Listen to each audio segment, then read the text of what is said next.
I wonder, I'd love to hear Greg's take on this. He signed a $500 million contract with Sirius to leave terrestrial radio. Yeah, but he sucks now. He used terrestrial radio as a pejorative. Yeah, what happened? I guess when he signed, it went from 600,000 subscribers to 6 million. Wow. That's crazy.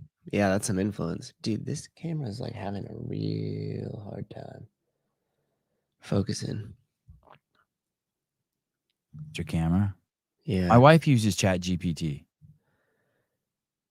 for sourdough bread conversations. Oh, I used it to analyze Rosa's change in the CrossFit ethos. Oh my goodness, that clip you sent was great. Was that you who sent that clip last night? And you're talking about the one in the thread, right? I went through that whole thing. Dork, dude. It's bad. How did Nicole posted one this morning? You did post one this morning? Not that clip. Not that one. I want to. I was gonna do a whole show with it, but we'll see what happens. Oh, let me see this. What you posted? What a mess! I forgot how bad it was. This question. So the overarching our mission for CrossFit is to be the world's leading platform for health, happiness, and performance. I can actually answer. There it is. That was the moment. Oh boy. Crazy, right? Hey, go from him and then ironically right below him is Greg. It's like, holy shit, dude. It's so seeing those two stacked like that.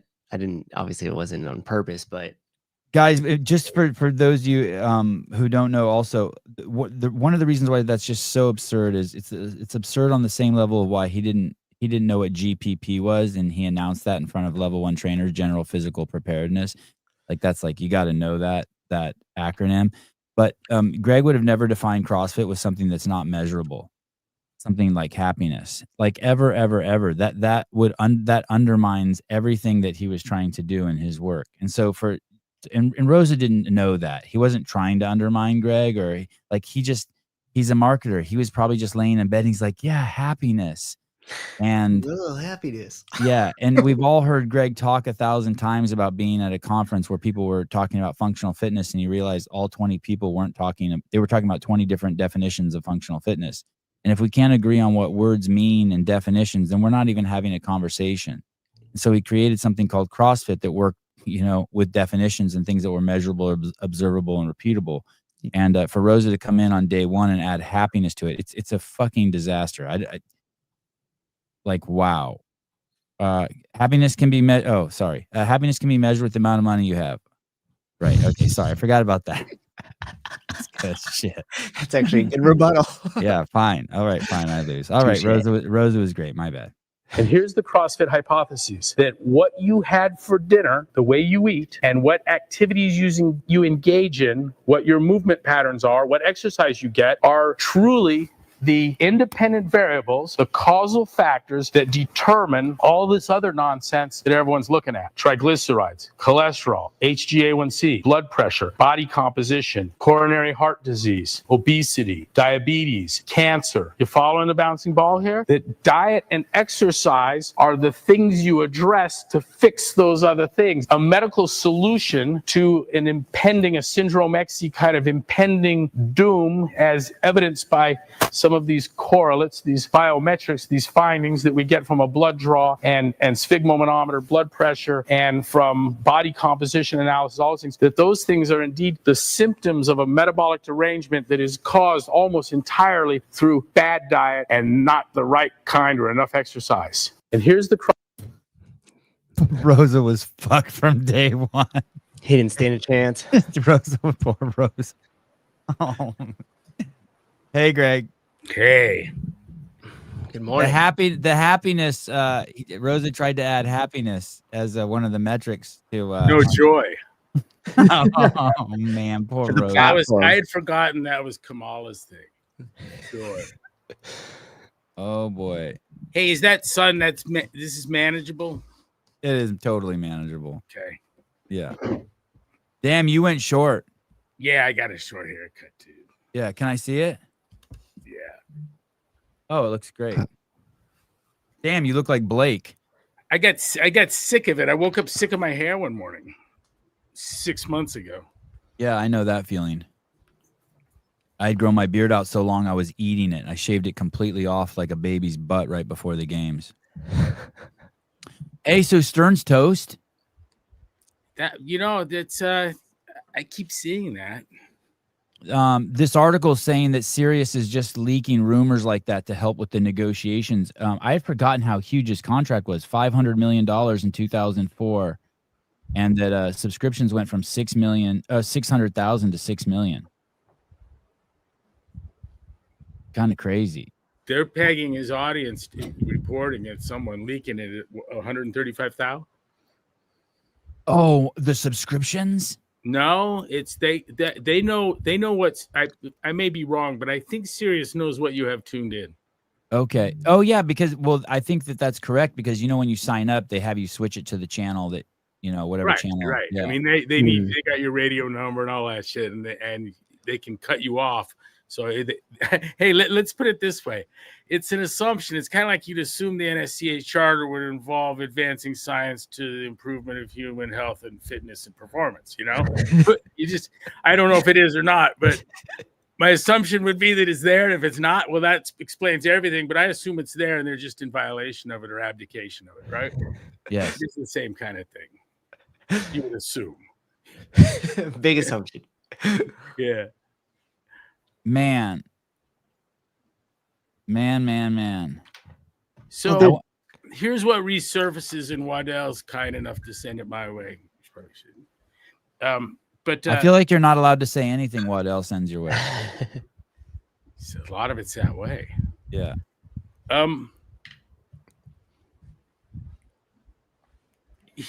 Dana Plato was from Full House, was it? Different Strokes? I don't know any of those shows. Was that a producer or a? No, she was a childhood star. Oh yeah, American actress Dana Plato. Yeah, I recognize her. Pretty cool, pretty amazing bio for a kid star. She did a lot, and but then she got down and out. And Different Strokes. There are many people have said that there was a claim of 10 years of sobriety, and she went on the Stern show, and Howard was Howard. My guess was that he got her high and offered her drugs, and no, that didn't happen. But he did facetiously offer her drugs. It came up in Wikipedia, and they also, all his callers accused her of being high on the show. And that was perceived by some as cruel. And then I keep reading, and I'm like, oh, she was high on the show. That's what happened. And she said she'd had wisdom teeth pulled, and that's why she was on painkillers. And so, I'm already eye rolling. It's just so fucking sad. That's someone's little girl. But shortly thereafter, she spiraled out of control, and it was reported as suicide. Now, there are people that tie that to Stern easily and readily and regularly. And now that's surfacing, and that's I imagine Sirius has something to do with this too, right? Oh, to spreading the rumor. Yeah. I didn't know. Weird. Listen to this. Suppose it worked in the way that Sirius wants and Howard would want. Yeah. What if enough people were paying attention to him all of a sudden that the ratings went up? I think he'd take the ratings on any terms. I agree. Yep. At all costs. Yeah. Like if Harvey Weinstein had a podcast, I'd listen to it from jail, wouldn't you? Right. Yep. Yeah. Or Suge Knight. Right. Yeah. I'd love to hear Suge Knight stories. Yeah. Think of what you could get from anybody for like a conversation, and just pick five, like, Scott Carpenter and Harvey Weinstein, all in a talk show. Oh, that would be crazy. An uncensored talk show. It's like The View, and it's got Suge Knight and Harvey Weinstein Oh, and, Yeah, and yeah, Ghislaine Maxwell. Oh my yeah, yeah. God. Just a That would be stew insane. of infamous P. Diddy. Holy Yes. shit. Could you Yes. imagine? That show would be You huge. could give them half, and it'd be way better than they're doing now. Build them their own jail and just let them do it from there. I'm totally for that. The View from the jail. Yeah. No. It's remote. They just during their 1 hour on the phone, they call in. Oh, that would be insane. Zoom in. That would be awesome. Hey, dude, she died at 34, dude. Yeah. That's so sad. It's so sad. Damn. I remember her. She was like hot, like Marsha Brady was hot when I was a little boy. So that all crosses my desk yesterday, and I was celebrating my 10th kid's first birthday. Oh, awesome. And it's just like, it's a fucking epic moment. It's as amazing, and there's as much there as you could even read into it. You have basically a birthday every month in your family. There's 12 of you, a husband, a wife, and 10 kids. Oh, wow. Yeah. That's a lot. A little celebration each month. Greg, do you know all your kids' birthdays? I got that, by the way. That was a contact. What was a contact? Something fell out of a tree? Jacket. Oh, you caught him with your hand? Oh, you swatted him? First one this morning. He's down here doing circles somewhere. If I saw him, I'd excuse myself and help him. See it through. He's gonna see 72 virgins. He was Muslim. The Muslim yellow jacket. Hey, I tried to explain to a buddy of mine who worked just got a job as a headhunter. He's the headhunter for an $800 million AI firm. I forget the name of it. Anyway, I probably shouldn't say. And I was trying to explain to him what you've been sharing with Susan and I the last few days. And he was explaining to me that there's no scientists out there who are dumb enough that don't know the difference between induction and deduction. And I was like, for a fact, in fact, I would wager that of the 99% of the university scientists that are publishing shit with following null hypothesis significance testing and p-values couldn't accurately articulate what the p-value does, not correctly. They have an opinion, they'll tell you what it does, but it's almost always wrong. That used to be standard, like parlor fare for a guy like Briggs, and it's so sad to see. I wouldn't even do it again. You can get a room full of physicians or scientists or people not dumb enough to know or too smart to not know the difference between induction and deduction. And you can ask them what p-values are, and you just get nonsense after nonsense. And right at the point when you start hearing that it tells you something, that it provides information about the probability of any hypothesis, null, alternative, or otherwise, it's wrong. And it's but you know what? This is also known by any scientist with a brain. I would tell your friend. Which obviates the first point of induction and deduction. I can make a list of things that very few scientists know. Yeah, I next time you're in town, I got to get us together so you can talk to him about that, because I wasn't. You can also do science without knowing. Not knowing exactly what science is, nor having a clear-cut philosophy of science that was really a prerequisite to effective AI. But the environment would be an engineering environment or an industrial environment. The constraints of it's got to work in critical environment weeds out the bullshit in a just almost breathtaking manner. Hughes Aircraft Company, where I was, I never saw anyone go into a tech meeting and bullshit. It'd be the end of your fucking career. It's more significant that the plane is able to land than 10 of your buddies say good job on that paper. Consensus.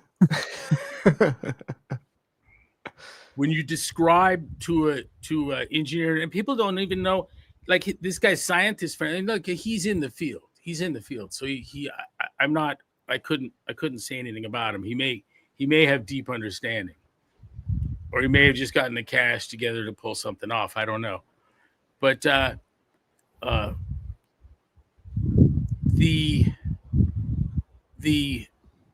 misunderstanding that has been largely resolved and is responsible for AI was confusing enough issue that that the essence of it created a debate that is still not resolved between Bohr and Einstein, Niels Bohr and Einstein. So you can't stand at this thing anyway and see either side is stupid or smart, or you're missing the show right there to even start with that. That's how profound and deep the issue is. The issue is whether probability is ontic or epistemic. And if you think it's epistemic, then what you see probability is the language of uncertainty, and all the efforts at deductive, and that's what the whole null hypothesis, significance testing, p-values, all that shit is the result of an assumption of science being certain and deduction being the only way to go. And Robert Fisher and Karl Popper, the two towering, like, gee whiz, they're like the Magic Johnson and Jordan of academic science. One in the inference statistics space, the father of statistics. Look it up. It's Fisher, and there is no academic influence hardly in philosophy of science that isn't Popper driven. They were both revolutionary falsificationists, addicted to this view of science delivers certainty. The irony is that science delivers more certainty than anything man has done, and it does through the management of uncertainty. That's the twist. Which is induction. It is probability theory, the logic of science, which is the subtitle of Jane's book, Probability Theory, the logic of science. The work that's been done in this space is really no less than the completion of the information age. It's the potentiating of all that Shannon gave us, where he learned that you could turn any information into ones and zeros. That whole province of information theory was completed with the understanding through the work of Polya, Cox, and for Jaynes and Jeffries recognizing. And Laplace tried to show us what he was doing, the same fucking thing 200 years ago. 200 years ago, Laplace made great efforts to explain the whole thing to us, and it was denied. And what we got instead was Popper and Fisher. And this is at the heart of non-replicating science. And where do you find that? There's another word for non-replicating science, an equivalent, and that's university primary research. Oh. So my understanding, Greg, from the conversation that you and Matt were having that I was watching is that you were having a chat. You were trying to figure out what is the sort of the bedrock, the foundation of the presuppositions ChatGPT makes when it does, I guess I would call it thinking, when it tries to understand stuff. And you were trying to figure out whether it's using deduction or induction. Deduction being, does it start with a premise with certainty, or does it start with induction, something that just has it's using prediction? Is that accurate to sum up? And then you found out what ChatGPT is using, and you're like, uh-oh. Yeah, it's not just ChatGPT. It was all of them except all the popular ones. And yes, I did ChatGPT and some revved up pay for version of it that someone turned me on to. And Google's Gemini holds amazing conversation on the subject, and it was very, very good. But it was only Meta's AI, Meta AI, that you could feed a structure that looked like if P then Q, Q is rare, therefore P is rare. And it's like, you betcha. All the others go, nope, that's wrong. And then just spewed out crazy amounts of bullshit. Just this regurgitation thing. You get vomit all over you, and you can poke and prod and get to oh fuck, you're right. And then actually get it right, explain what it saw wrong, which is pretty cool. And I've even gotten a handful of them, I can massage them, just some suggestions that could help your thinking and a set of axioms that could be developed to fix this. And let me back up and I'll tell you what it was. It's an easy thing. This if P then Q, just feed it any conditional, you know, and what that does is it sets the stage for deduction. And when the second premise is P is rare, it could P has a probability of 0.3, and it doesn't matter. You just pull it out of your ass. But you feed into the next premise a probability attached to the consequent. There's an antecedent and a consequent. The if P then Q, you attach a probability to Q as the second premise.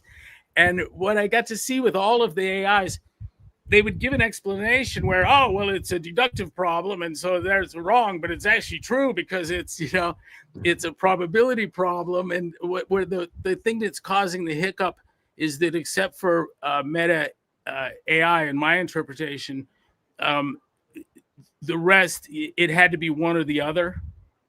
Mm-hmm. And that is, in fact, the heart of the AI revolution and of this revolution in modern science, and that is that Paulia's plausible distinction between plausible reasoning and demonstrative reasoning is really a kind of a deduction induction barrier. But I can explain both. He looked at the demonstrative is proof, and what he says is that mathematicians know something before they can prove it, and they'll spend their whole lives trying to prove it because they know it. And so it's known before it's proven, and it's guessed before it's known. And what is the process? What does it look like to know it? And its plausibility. And it has two elements, and one is induction and the other is analogy. And it's funny because here's what induction looks like: the sum of any even number greater than 2 is the sum of 2 primes.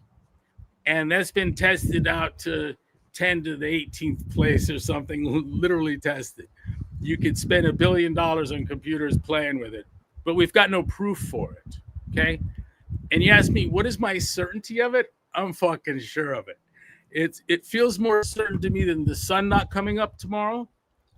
And it does so because I can't believe that this thing fails at some number out where God is. I don't think that's how, I just don't see the world working that way. So I share how it is you could know something. And the other is analogy. And there's a thing we do in math called a transform. And you get a problem you can't do anything with, but you find it's analogous enough to a different structure where you can solve problems, and you start making substitutions. And the proof of it is like Laplace gave us partial differential equations in the Laplace transform, and you could solve all fucking kinds of problems looking at the world this way. And so I know analogy delivers fruit like nothing else. And I know that induction delivers fruit like nothing else. And I don't think I've ever become convinced of something because I saw a proof of it. So that first thing I mentioned with the primes, that's Goldbach's conjecture. I won't be more sure of it if someone proves it. Right. And so, I mentioned that things have become obvious to me through induction, and things have become obvious to me mathematically, even through analogy. And nothing has ever been made obvious to me that I can think of through something deductive. And I want to then leave with this if we need to get off the subject. No, all deductive structures eventually boil down to all bachelors are unmarried. And it will feel like an observation, and it isn't. That's not the fruit of having, and it's true. I've talked to 100,000 bachelors, and they're all unmarried. That's not empirical. That's a priori. It's how they're fucking defined. That's what a bachelor is. It's an unmarried dude, right? Right. Yeah, you can easily turn that into do a mind projection and turn that into you've observed something in the real world. And the reason why it's kind of scary, if you will, with the AI model doing off that is because it's already working from a place of certainty. So by you're putting in the premises, it's already starting from a place of knowing it's true. Is that correct? As opposed to just knowing the probability of it being Well, true? it does something that's very, very human. You say if P then Q, and it's all right, here it comes, and you're wrong. It's not way. And then even after it happened, it still thinks that's what's happened until you point it out and go, hey, dude, that wasn't. It's actually not a deductive syllogism. It's a syllogism with a deductive premise and an inductive or probabilistic. And then we could even boil it down to like, here's what you need to know: if P then R, if P then Q, therefore P is less than or equal probability as Q. So there's a baked in probability inherent, a priori, unavoidable with every if then, with every conditional. And that was my schooling I left behind.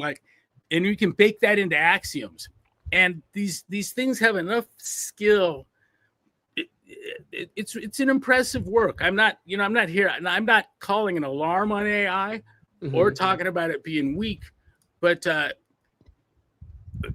it's interesting how it works. I thought it was interesting that you just kept asking it the same question.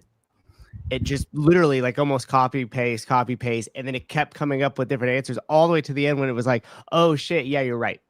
I got thanked for my clarity, and I'm like, wait, no, fuck, I'm saying the same thing over and over, dude.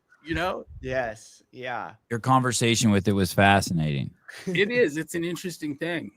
Every question's leading, and I don't think many people do that. I don't think it's built for that kind of engagement.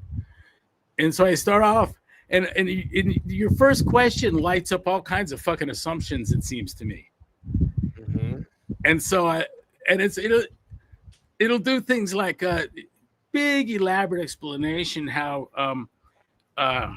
it names a foul you committed, and deep in you can go, you're wrong, and like, hold on, it comes back. I said that I was playing, just fucking around with who is the youngest. I said that we know people that have worked with and are familiar with the youngest attendee of Einstein's 70th birthday, and it comes back with this like 3-year-old so and so. I'm like, not someone the nanny invited. And then all of a sudden it goes back with E.T. James, and I'm like, that's great. It knew from not someone the nanny invited, like not who fucking walked through the room, but who did Einstein want there? Right. The youngest person, and that was Edward Teller Janes. Wow, how old was Janes? I don't know, but Janes walked away from a doctoral dissertation with Oppenheimer over the issue of epistemic versus ontological probability. Oppenheimer was taking the Niels Bohr route, and Janes thought that was stupid. I mean, like, after the meeting with Einstein, after the conference? No. Oh, before. Yeah. When Oppenheimer came to Princeton and left Berkeley, one of his requirements is that he could take 2 guys with him, and I think it was Wigner and Einstein and Janes. But James was a proud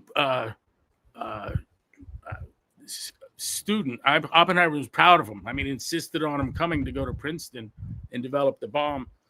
But James left Oppenheimer for another advisor, which is all like historically bizarre, right? It's a superstar, fucking right. Oppie. Yep. And got someone else to advise his theses. And the issue was over ontological or ontic probability and epistemic probability. Is probability a physical property of nature, or is it a rational measure of our understanding? Is it in our heads? Does the penny possess 50-50 qualities, or is it that we have no fucking idea, and that's where you park the car? The penny possesses no qualities. I tell you why can't it be both? Let me tell you, like, AI, religion or not, call it what you want, assess what you want, and I'm really of the mindset like Briggs. He thinks that AI is going to take over the world as soon as a room of abacuses do the same thing. And I hadn't shown my father any modeling of anything that he said wasn't any different. He said it's no different. Someone came out with this elaborate model of what happened when the meteor hit the Gulf of Mexico and the extinguishing event meteor, right?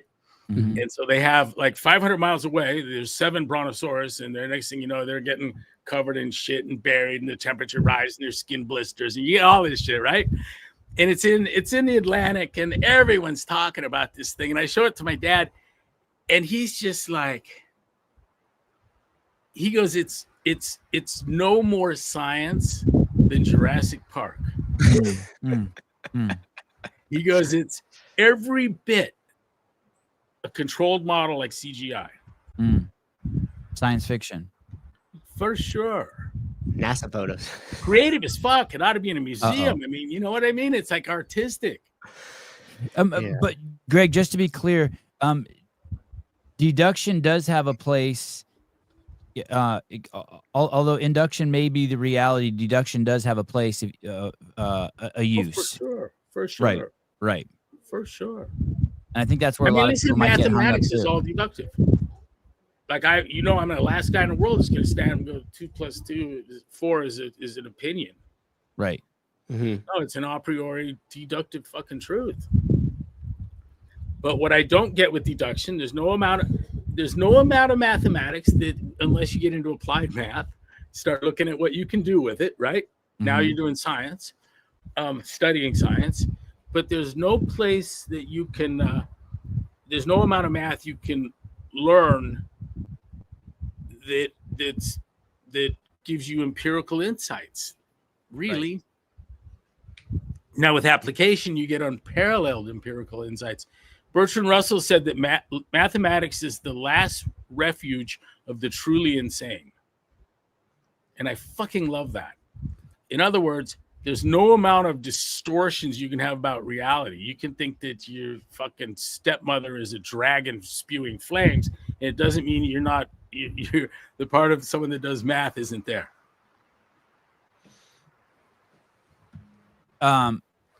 Greg, who is buying CrossFit? Is it you for cheap?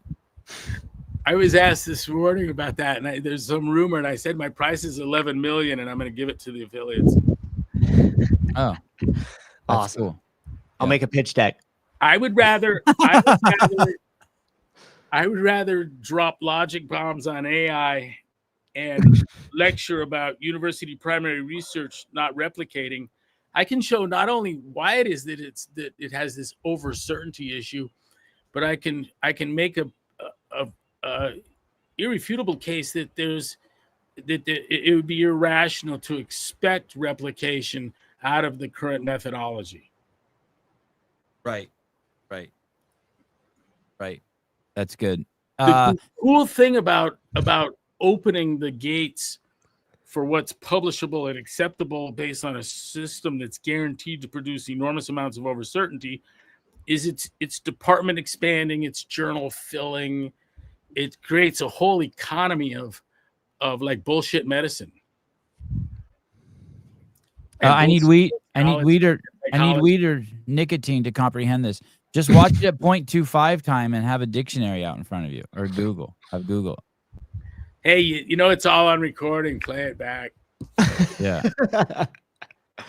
It was funny because when I was putting in some of the similar stuff you were into Gemini, and one of the things it was saying, it was like, yeah, you're right, I could be corrected. The process of me recognizing I'm wrong is also probabilistic, but it's more complex in that multi-step process than simple deduction. It's like its initial response, it generated an answer, predicted is most likely, and then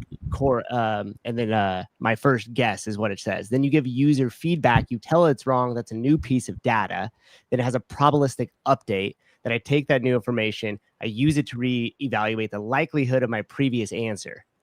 Okay, and then it gives a new prediction. And let me tell you what makes that so spine chilling, and it feels to me, especially on the subject of logic on this topic, it feels very much like a Turing test for me. And had I not done something like if P then Q, Q is rare, therefore P is rare, and then watch the reaction and read what comes back, There's something didn't feel human about that, because I can explain it to the machine quickly, and it doesn't really take less time to explain it to Rhett and Riley. Not really. You know, if you make a little mapping of P to Q in an if then and a conditional relationship, it's easy to show that you can have more Q's than P's, but you can't have more P's than Q's, right? And what does that mean probabilities wise? And so here what I have in that reality is an axiom, and it looks like this. It's if P then Q, therefore, just because you recognize a conditional, that there's a frequency guarantee of P occur having probability less than or equal to Q. There's no other way around that. And then watch the machine go, oh yeah, fuck, yeah, okay. And then come up with a mapping of it. You're like, yeah, you got it. And like, you should know that. Yeah, right. And then I asked, if we created a bunch of these axioms that even a child goes, yeah, I get that. It's got to be that way. If I bridge, and it says, hey, what you've done is bridge the gap between deduction and probability. And I go, yeah, there's a guy named Cox did that and handed that off to James. That's why you can do any of this. But I want to make the point, Matt, that we think very much like that too.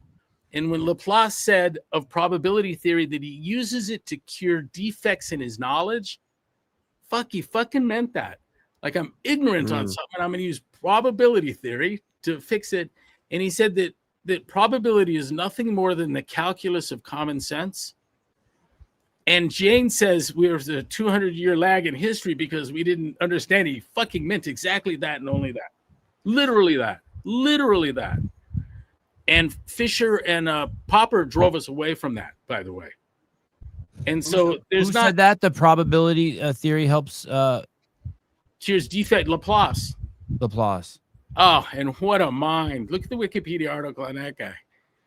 And he had the uncanny, just the brilliance to not only make discoveries across entire fields of work.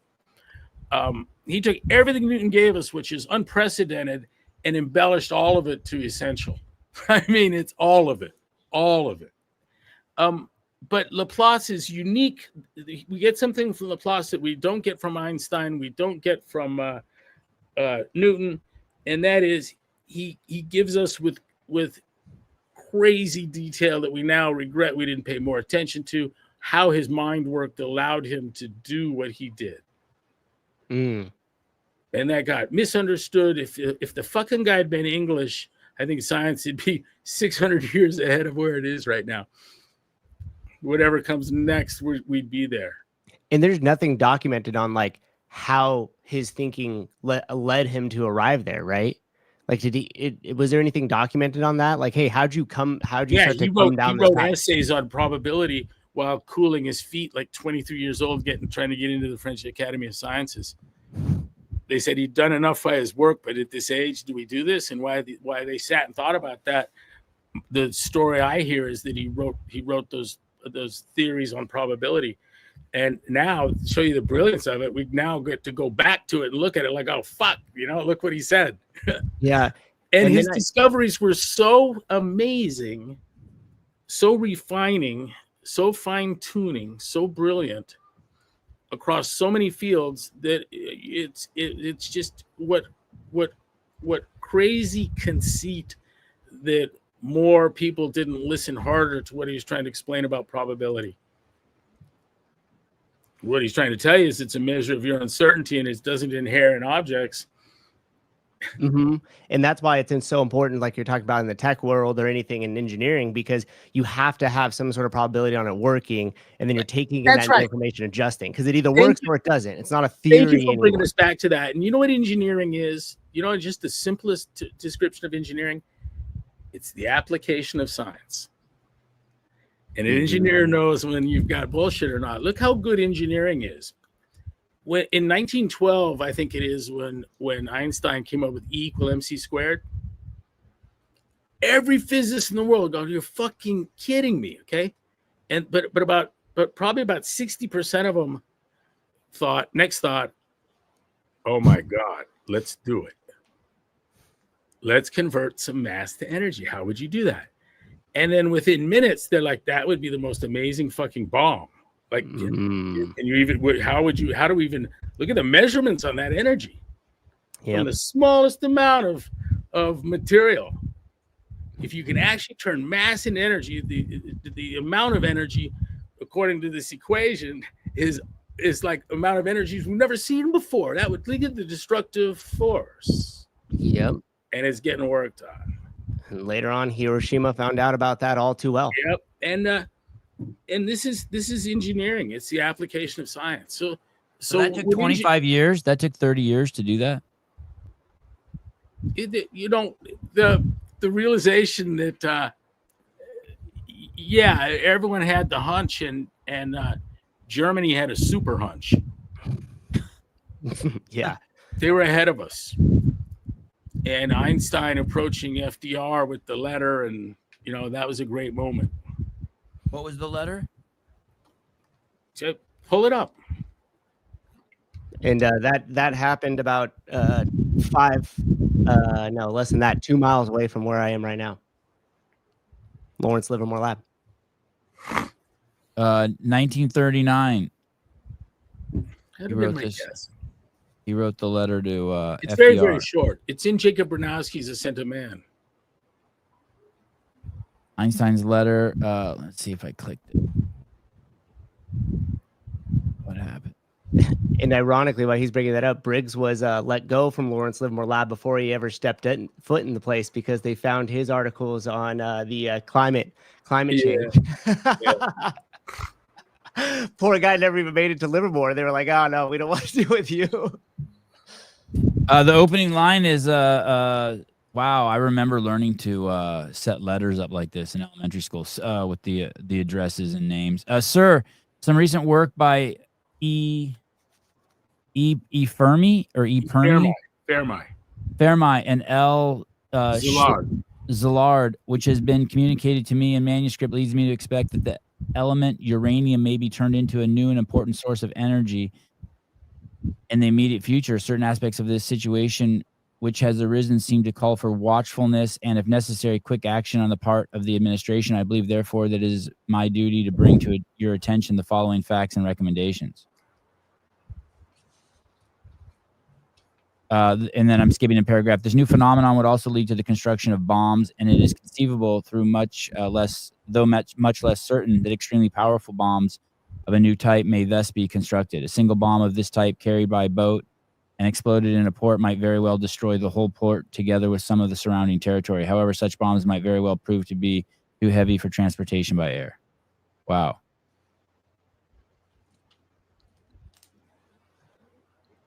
Yours truly, Albert Einstein. It's a specialized environment where a science can brew that produces amongst its fruit an even greater amount or an equal amount of just rot, and that it's indistinguishable just standing at the corpus. And so you go to Ionati's why most research findings are false. He really means that in the more than half sense, and his rationale for that is quite powerful. It's hard to deny logically. Hey, and right here, there's two things he says to him, and he says to put forward recommendations for government actions, giving particular attention to the problem of securing a supply of uranium ore for the United States. Boy, that's an issue just we see over and over and over. Now, right? Germany's stockpiling uranium and mining it right then. They knew. They knew. They knew. Where did we get our uranium for? They knew. You know it equal MC squared. Where did we get our uranium for those two boys, the fat boy and the shorty boy or whatever? Did we steal it from Germany, or did we have probably from where's the bike riding place? Oh, in the States? Yeah, buddy, in Utah, where we Moab? Yeah. There's uranium mining there. My brain hurts trying to follow along, but I love them, so I won't quit trying. We love them too, Allison. There's a reason Greg is rich and I make silly designs. She's a dear friend, and her boy and the kids. It's a great family. Meta AI has a team of mathematicians checking AI's math for that reason. No other AI model is checked like theirs. Oh, interesting. Someone explained to me Zuck's all in. I mean, my test, I put no, it means nothing, but the capacity to interface with people is amazing. I mean, the sheer amount of variability in a single proposition is unfathomable. So structuring a probability model and deductive logic will require limitations.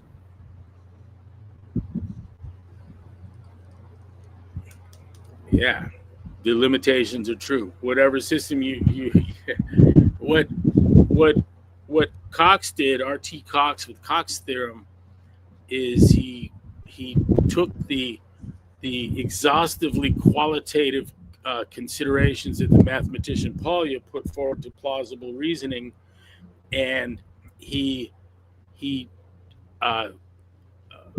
tied that to some desiderata of common sense, some requirements of consistency and that kind of thing, and plays with the algebra on it, and to prove the fruit of this, he tweaks it, and he's able to produce the laws of probability, and all of it, including the frequentist statistics, everything Fisher did. He can make it produce all of that stuff, and then has a proof for it that some thought was incomplete, but since others have come and added the completeness to it, the requirements and the rigor, and it's been repeated other ways. But Cox's theorem is the idea, and what it did was and it's what Jaynes writes about. It's all that probability theory, the logic of science.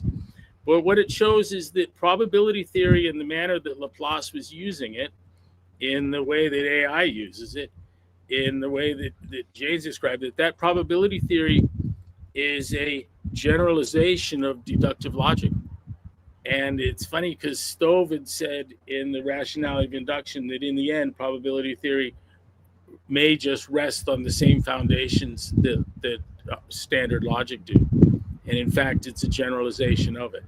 And you can produce the axioms of the deductive axioms, all of them, by just in the place of evidence put ones and zeros instead of something between 0 and 1, and what you find is deduction. It's beautiful. It's a beautiful thing with a few lines of algebra. It's one of the greatest discoveries of all time. And now what's I think great is to hang around the people that know who Cox was, what he did, and Jaynes carrying it forward, the appreciation of Laplace, and all of this. If I have to, the largest umbrella that holds all of it is the Bayesians, and that's the people that they're over it less wrong, and they're driving AI, and Here's a weird connection, by the way. Greg pointed this out to me years ago, and we had the guest on who wrote the book about Otto Warburg. But Einstein also wrote a letter to a scientist who was on the front lines in the German war, fighting for Germany, to a scientist called Otto Warburg, who he said, "Hey, dude, you're too smart to be fucking out there on the front lines killing people. You need to come back home." And then Otto Warburg ended up winning the Nobel Prize and he ended up being the father of photosynthesis. Discovering photosynthesis, but then also discovered that cancer is a metabolic disease, which is kind of a crazy connection, which is also, obviously a passion of yours. He was defending the motherland or the fatherland or whatever the fuck that it was for them. And Einstein writes this letter in the middle of the war, and he says, "You've got a guy manning cannons who might be the best mind in the whole world in metabolics," and next thing you know, he wasn't on the front lines anymore. He got pulled. Yeah, probably the only Jew that Hitler saved, a gay Jew, and Hitler saved him. Yeah, kind of crazy. There's a Gomer. Hey, Gomer. There's a confusion between if P and if and only if P. I think he's confused between if P then Q and if and only if P, if P then Q, and if Q then P, which is where you can run it both ways. But yeah, there is a confusion there. Large Marge, even if we were talking about the invention of poop bags, 2 hours we'd still all be here. I love you, Large Marge. You're awesome. Hey, you know, the importance of this, I don't think it's important to know so that you understand the success of AI and what its potential is, because that is what it is, and it's real as can be. But the part that is the problem is the wasted money in medicine, the lack of cures.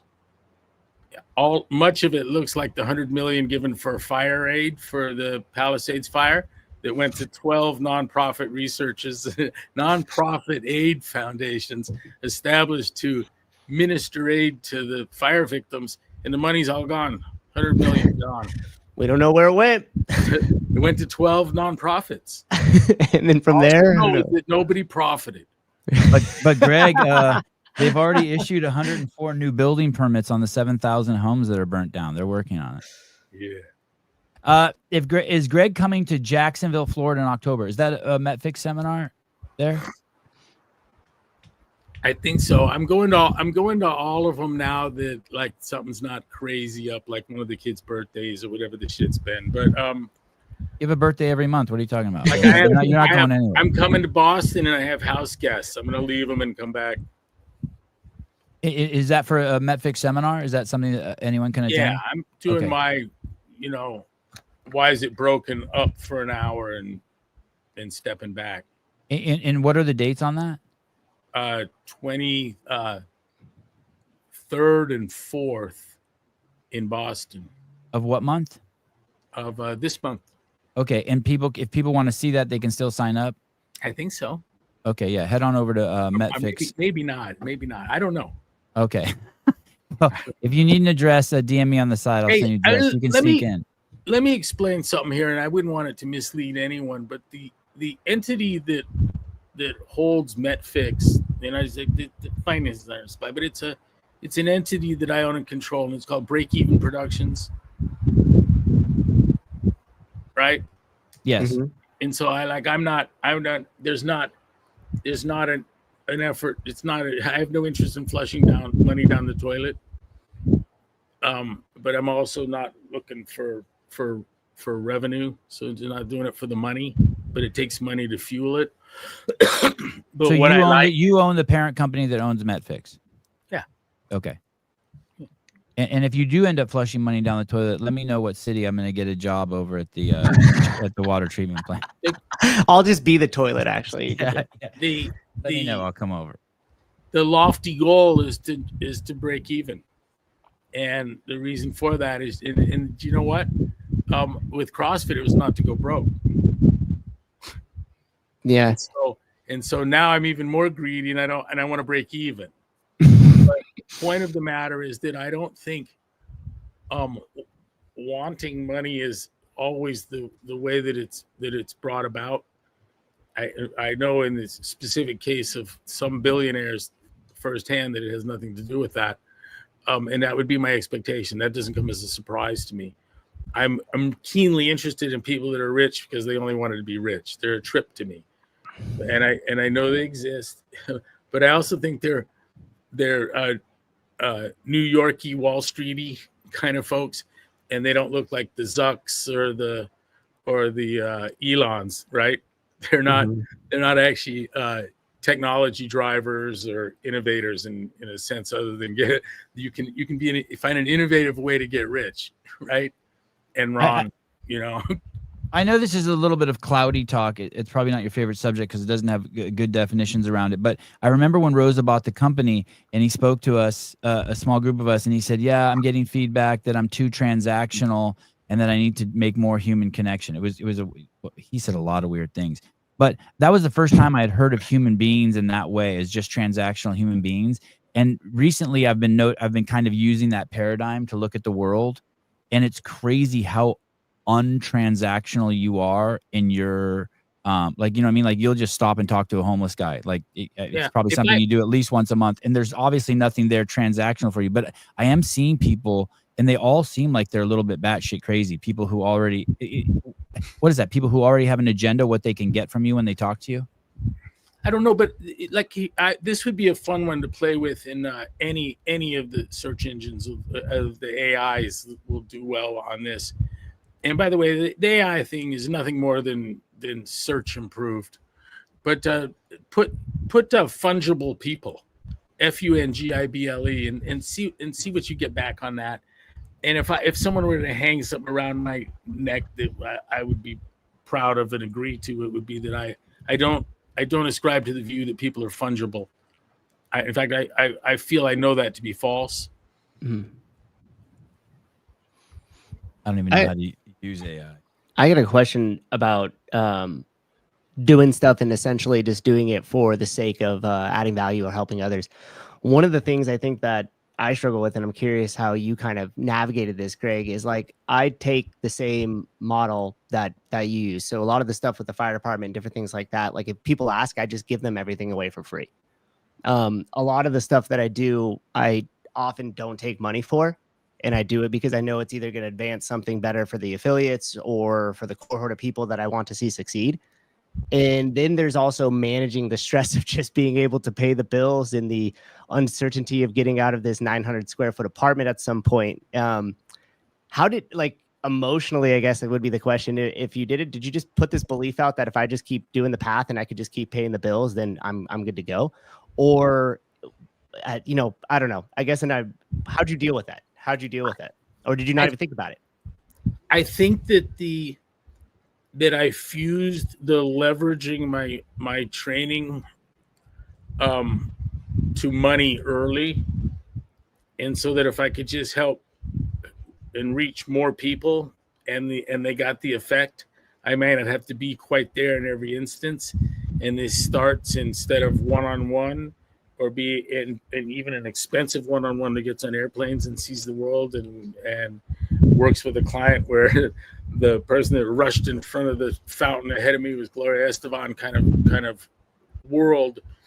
The best of that even is it's not if you believe in the good you're doing, you don't think that hanging around rock stars and staying on airplanes is helping the most number of people. And so you can't help but think of what would a class of 20 people look like and how much of the message and the stimulus could that get. And then when you have 20, 30 hours of that a week and people are still knocking on the door, what do you do? And there's someone in the group that's like, Tara Guglielmo, who's been a client of mine for 12 years. And now the seminar comes up and I'm in a different state. Who wants to open the gym? Because I'm taking these two people with me. And I'll open the fucking gym and work them out. And what is she? She's a great trainer. And there was no L1, but she was a personal client for a decade, right? And then you got to be stupid to not kind of just see it. So it was the best thing I did was always getting out of its way. And so I got the message, put it out, and I'll stand back and let it breathe. And there's moments, I tell you, you had a website, and I was surprised when the phone rang. Yeah. Greg used to start seminars saying, I remember being in one in 2006, and I've heard you say it many times. Hey guys, welcome to the show. You know that everything I'm about to tell you, a 12-year-old could figure out on their own on the internet by going to CrossFit.com. But here you are, and you paid $1,000, so let's do it. And anyone want to go home and get on the web? And then you told me, I said, there's one thing that we're going to give you, and it might be worth $10,000, but that is that you think that's a deep enough squat, and I'm going to tell you it's not. Hiller's made a living doing that now. So he stole that one little component of your model. Hey, and then the other thing you would tell the staff over and over, I probably heard it at least once a month for 15 years, was, wow, we have the greatest job in the world. All we have to do is tell the truth. That's all. That's the only, and that's why we can never, ever lie, because then we'll fuck ourselves. That's like, we have to protect the truth, speaking the truth at all costs. I had once envisioned machine scored movement, and that'd be an easy thing now, Matt. stand in front of a camera and tell you, hey, your back wasn't sufficiently extended, you didn't drop down enough, you started pulling with the arms before the hip was at full extension. You're not trying to pull it up your body, you're trying to pull the body under the bar. I could get those are all easily machinable things. But look, where are we? I was the only person that vectorized an overhead squat, which fucking I still think's funny. I still see that and laugh. How could anyone have said they were seriously studying human movement in the athletic province that hadn't bothered to vectorize an overhead squat and come back with some real world suggestions? The uranium for the first 2 U.S. atomic bombs came primarily from Shinka somewhere, a mine in the Congo, in the Belgian Congo, now the Democratic Republic of Congo, and the El Dorado mine in Canada. All right. I'm picturing radioactive little kids that are supposed to throw it in the railroad car and not come near any of the people that own the mine. Right. Like the iPhone. Right. Photosynthesis is a metabolic pathway. Makes sense to me, referring to Otto Warburg. Perhaps the hardest I've ever laughed. Greg once introduced me to a friend of his who ran a nonprofit. He said, this guy's name and runs a nonprofit, which is why he can't afford to be here.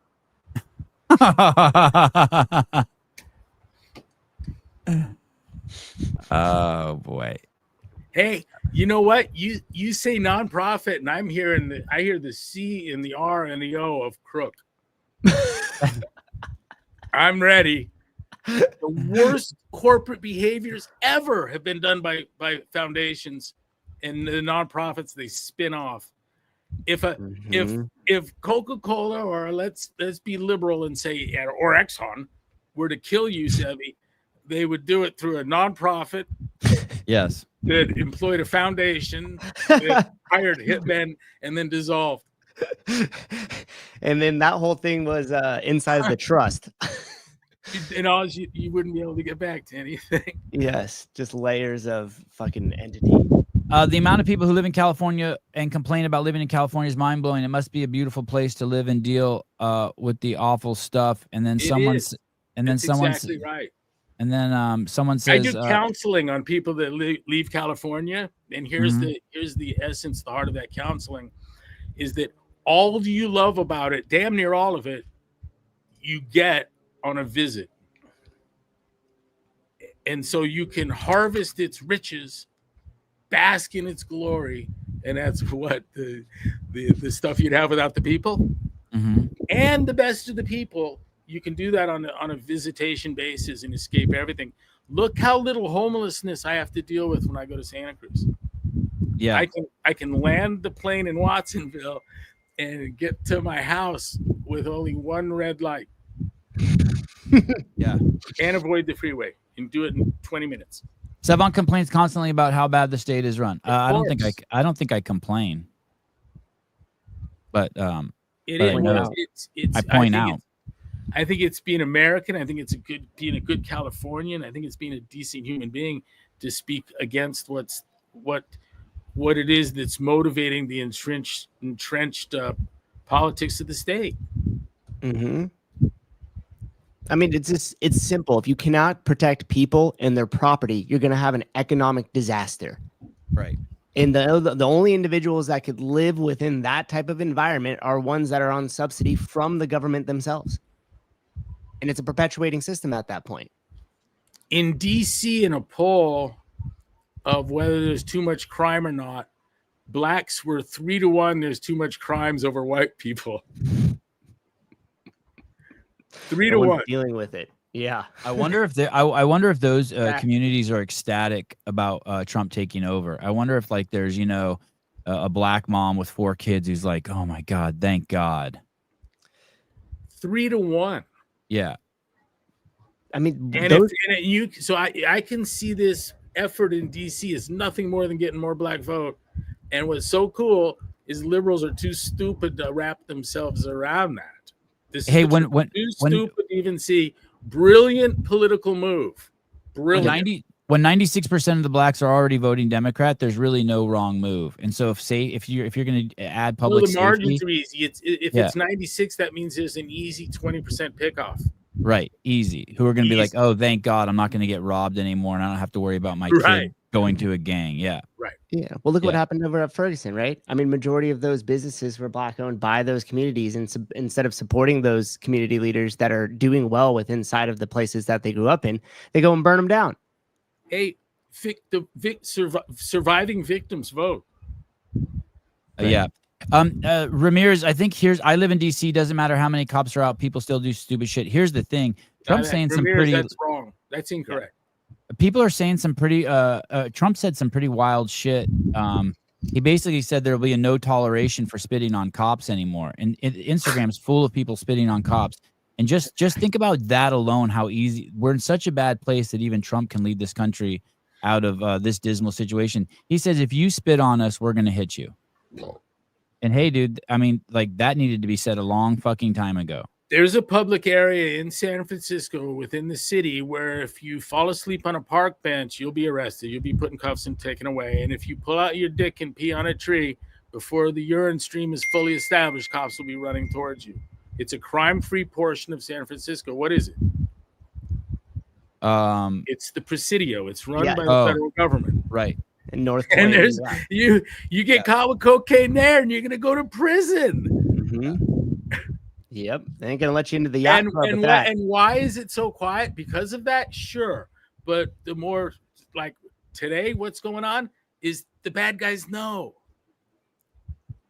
the homeless know, the people that live in tents, the drug addicts, the thieves, the armed robbers. They all know. It's hilarious because if you go over to that side of San Francisco, right, where you could still have the houses that have front yards with grass and a little bit of backyard, right? You know, it's a fucking $12 million property and you could see the Golden Gate Bridge from it. You go to the park over there next to the yacht club, there's not a single tent. There ain't a single homeless person sleeping on a bench. You don't have to really worry too much about walking down that sidewalk. But if you go just over the top of the hill and down Leavenworth a little bit to the Tenderloin, good luck. You'll be robbed and your car will be broken into before you'll turn around to lock it and you'll look and your window's broken. Hey, like, that's how extreme that is. I know a CrossFitting bouncer who was a early CrossFit trainer. You couldn't get earlier than Almond with a big he was an All-American wrestler at Fresno State and a 500-pound for reps CrossFitter early pre-games. And Almond's favorite thing as a bouncer in Capitola was to the bad guy just broken a bottle or pulled out a knife. You don't seem to know where you are. And he's like, someone's already 911. The people through the door will be Capitola PD. I'm just going to point at you. Mm-hmm. And they're going to beat you to the ground and drag you out by your shoes. Didn't and he Almond says, here they come. Everyone stand back. He'd point to the guy and they'd club him into the dirt and drag him out by the feet. On it, just literally. That's how that went down. Didn't he get you kicked out of a gym, Greg? You had him doing deadlifts and he broke the floor?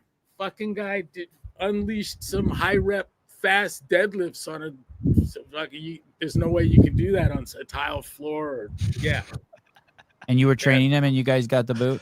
Yeah, but it was like someone took a jackhammer to the fucking floor. Ka-king, ka-king, ka-king, ka-king, and rocks chipping off. Eva was involved in that. Oh, boy. She had just a week earlier unleashed 135 pounds overhead onto the floor of steel plate. Hey. Like in the Olympics. Yeah. Nice. And it's not weight lowering. What do you think, just from your knowledge of the sale, what do you think the sticking point is here right now? I heard yesterday someone, we keep hearing that the sale is imminent, and then yesterday I heard there was a fresh new bid put in. I'm not sure what's going on, but I would expect the number going downward, not up. I know they wanted an auction, but I wanted to share this. Maggie said yesterday that anytime she says anything about workouts or nutrition, I've got an opinion. And I'm like, that's where everything came from, man. And she goes, yeah, but you always think it's stupid. And I go, that's not me. Did you look around at your house and be like, yeah, that's what paid for this? Yeah, I just think this Those is opinions. Yes. Imagine if I didn't. Right or wrong. You'd still be in the what is it? The Emerald District in Santa Cruz. What is it? What is that district called? She found a dance workout on the internet for Riley. Exercise for dancers, and I'm like, it's not exercise for dancers. It's not a thing. That's like, you're confused already. You know what that reminds me of is your thing with the physical therapist. Oh, we're gonna do this functional mobility test, and you're like, just have them squat. There's the functional movement, just to have them improve that. You don't need to have a stick and balance on something and see this. It's like, no, just improve the squat, and therefore you have improved the functional movement. Have you, speaking of that, have you, Starrett was good on that. Have you talked to Starrett in the last couple of years? Do you ever pick up the phone and chat with him? I get it. He's not comfortable in my presence. Oh. But you don't dislike him. You like him. Yeah. Yeah. Oh. For anyone who's ever, you're one of the most forgiving people that I've ever known in my whole life. I don't even know if forgiving is the word, that you don't mind fighting and it not leading to something bad or arguing. Like, you're just cool. Like, you're like, yeah, so we went to blows and like, now let's go fucking have a meal. You don't, I don't know. Doesn't stick to you. You don't hold grudges. I've got, there are people that did silly shit and then made it even worse by threatening affiliates and ended up getting litigated against and pinned into a corner and came out squealing before getting revealed fully to the world. And a few years later, I got a call like, I still feel bad about being such an asshole. Really fucked up. I'm like, we're friends, like, yeah, I get it. That was good. That's it. Sometimes that's an okay way to feel. And if it makes you feel any better, I don't care anymore. Not that I did anyways, but I really don't care now. In fact, I like you just as much as I would if that had never happened. So I guess you fight in the second grade sometimes ends up being your best friend. It's not an uncommon story. In the fifth grade. Yeah. Oh, you fought with him. I called him little military boy and he took a swing at me. That was like majority of my friends through middle school. Like me and Casey Plunkett all the time would go to like blows, and then next thing you know, we were like best buddies. And then in order to hang out, you most likely had to get in some sort of scuffle or something. And then next thing you know, we're like, all right, yeah, he's not that bad. He's cool. He's an all right guy. I spent the next 12 years keeping him from getting beat up. Hey, are you following this thing on Adam Schiff? I know they're coming after him on the primary residence issue. Did you see the leak that now they got him leaking? He was head of some security council, and he was leaking false information they knew was false from private meetings about Trump during the election. I'm even seeing I saw NBC reporting on it. How about basically the Chinese chick, his right hand girl. Are you talking about Eric Stallwell?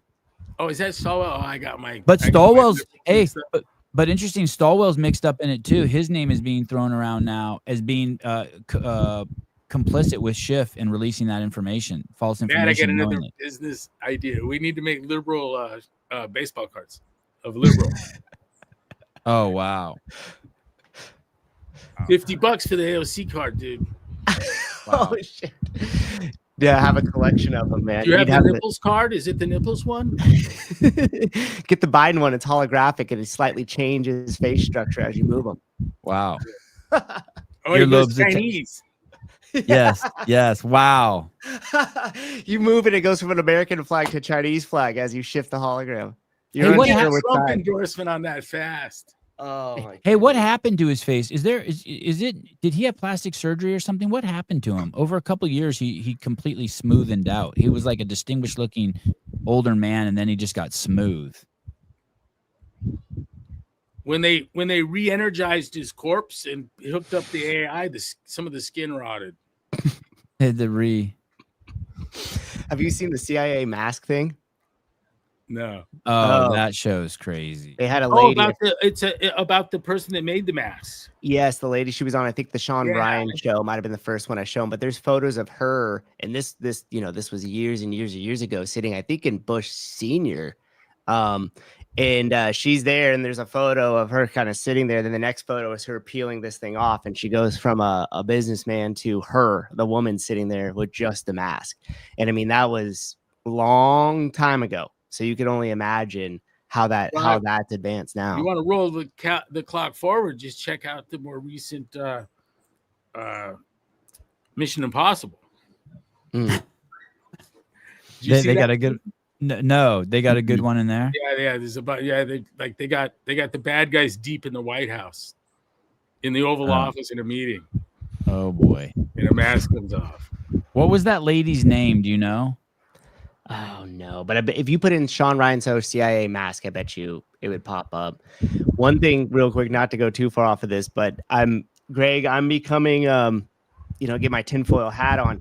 I'm becoming more and more convinced that the American Beverage Association had some sort of dealings in the sale and purchase of CrossFit, in the sense of the evaluation and price at which it was paid in the NSCA, what they would be willing to settle their case for their future survival, and how that over-evaluation would affect Berkshire in terms of trying to resell it now, especially in the fact that it got into the NBA's hands, and they have done nothing but, I would argue, probably 20% digression from where it was.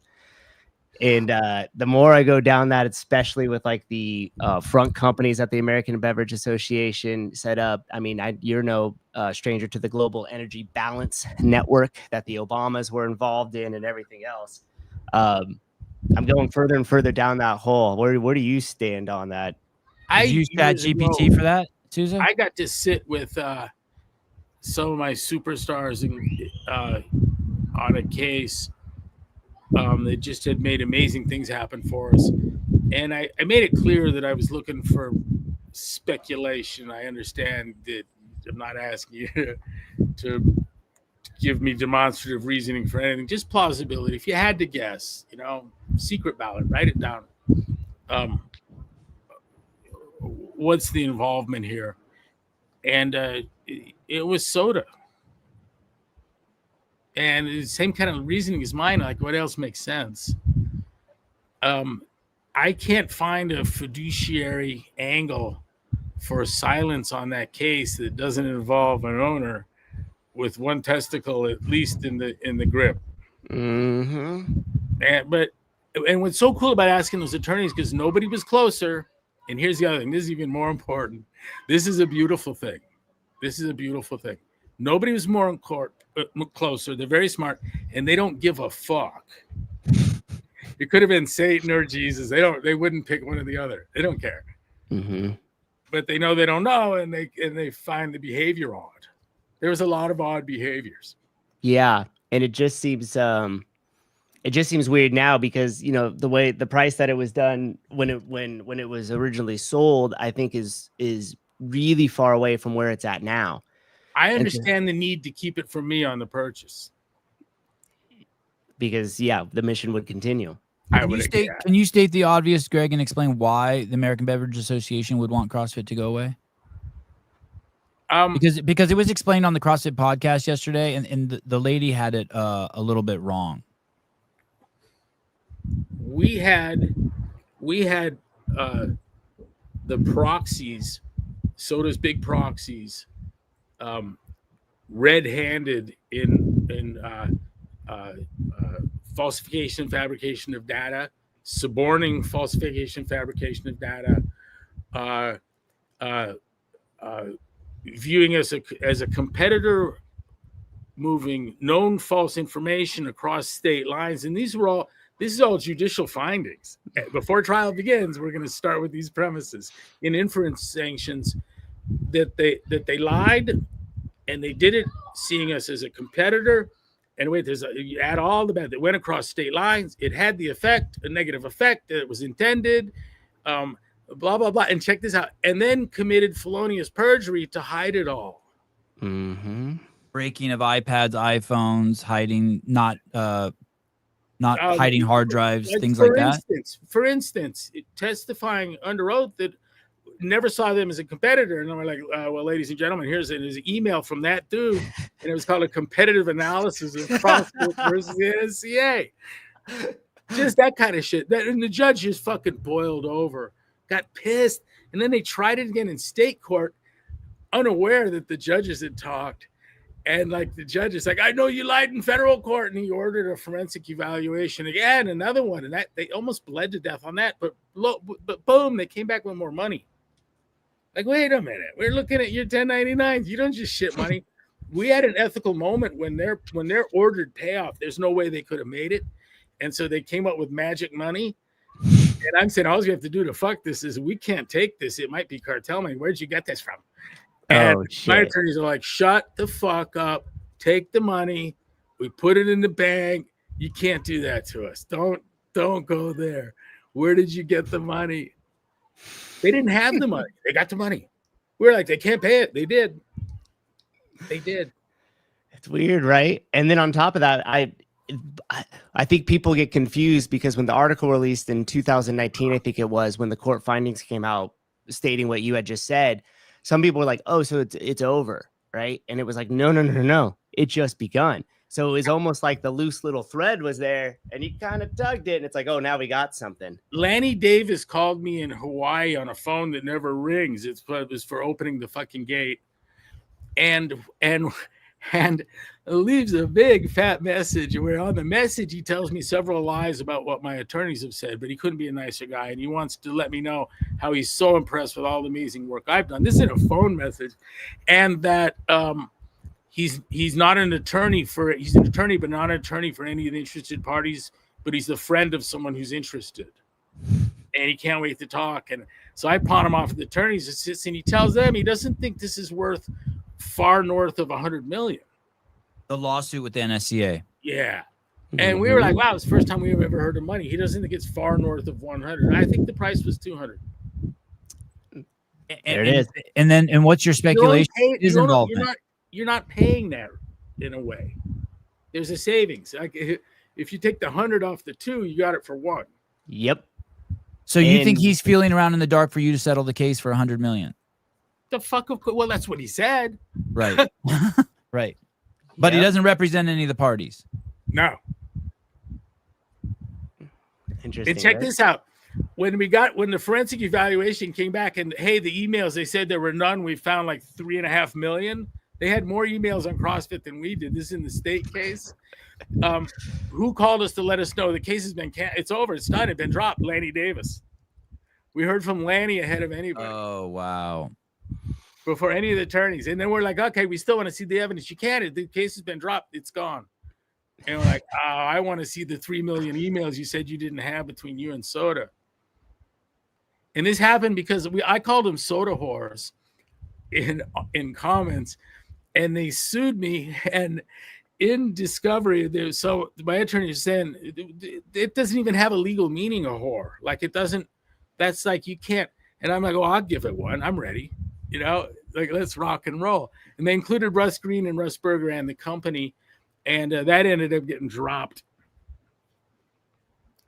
because of the 3 million emails between them and Soda concerning CrossFit that didn't exist. Right. You know, it's funny. I was lucky enough to sneak into one of the DDCs when you were addressing the MDL1 and you had the lawyers and stuff up there. And I was in the very back of the room and you were talking exactly about that. And you were like, hey, let's go ahead and share some of these emails back and forth. And you were like, some of them were so outrageous that they had even hoped that there had been a shooting at one of the events to slow down the progress of CrossFit in the public. Yeah. Eye. Wow. That's how dark that shit was. And I remember that shit just stuck with me because I was like, oh, okay, this isn't like, oh, they're taking market share on our certs. This is much larger than that. I got an email, you know, when I first posted the hydration shit on our message board, I lost a little sleep over that. And then shortly after that, I got warned that you've poked something. And I got on an airplane to go sit and listen to a lobbyist known to everyone in DC tell me, you fucked up now, kid. I mean, that you will see the other shoe will drop. And he let me know that the dirtiest player to ever play legal law was Pepsi's chief counsel, and he wrote the book on this shit. The dirtiest fucking lawyer ever to practice corporate law, a fellow named Richard Nixon. Oh, wow. And he goes, you will be made to pay in one form or another. So check this out. Roll the clock forward. We get the fucking email hours after me putting that up. And it's from fucking Gatorade's people saying, what, you got to get these Pepsi, NSCA's, ACSM, saying, hey, you got to talk to your Pepsi buddies and get their lawyers on these fucking assholes. That's one of the emails they said they didn't have. We got tranches of emails like that in the federal case. In the state, we got cut short. One got dropped. The other, the company sold, and the new owners found it best to pretend like there never were a case. After getting infringed sanctions, the likes of which no one had ever seen before. Latham Watkins told us that they've never seen anything like this. There's no more fact to adjudicate. We're down to like amount of damages. That's it. Even before it went to trial. Yes. Yeah, the judge gave us the win. Worse than dismissal. Held their balls to the flames, took everything away from them that could mitigate anything, and go, now we're going to have a trial. 3.9 million too that was owed back to CrossFit already, just before it even got started. And I think we want to address this because this was almost the confusion you were talking about, Sevon, where Pat says, why would Big Soda have a problem with CrossFit? I feel like CrossFits love diet soda. There's a market there. And Greg, correct me if I'm wrong here, but it wasn't if you cared less about soda and where it was, and you didn't want a label or you didn't want this extra taxation. You know, weird? The Army was my biggest customer by far at about 1.5%. The Army's Gatorade's biggest customer, and I figured it might be in the neighborhood of a 0.5 or 1/4%. During wartime. I mean, you just can't. They'll load planes up to the point they can't fly any heavier and get that shit. We know we encountered each other at Fort Stewart. I mean, we've had interaction. Look, we got it. It was the work of Russ Green that made it so that if you collapse during exercise, they establish a line before they administer fluids. They do a sodium test, and that was being caused by soda, the exertional EAHE, exercise-associated hyponatremic encephalopathy. It was killing soldiers, and it was Gatorade promoted through bullshit studies. Yep. Greg, I think we're get there with the juice and you start pumping them full of fluids and you make everything worse. They need a 100 cc bolus of 100 milliliters bolus of 3%. It snaps them right out of it miraculously. They piss themselves and come to. But anytime you have an athlete down and with mentative symptoms, you have to go first to EAHE above everything else. Your issue, I think people have confused, is that you weren't going. You were a free markets guy. You didn't care how much soda. Sell that piss all they want. They entered into the certification space. They were spending millions, tens of millions to make CrossFit training criminal. Yes, and that was the purpose, because once movement was medicine, now it's a medical practice. We need to regulate it. CrossFit's unregulated. We need to stop. The first thing you regulate is the mouth of the trainer. First thing.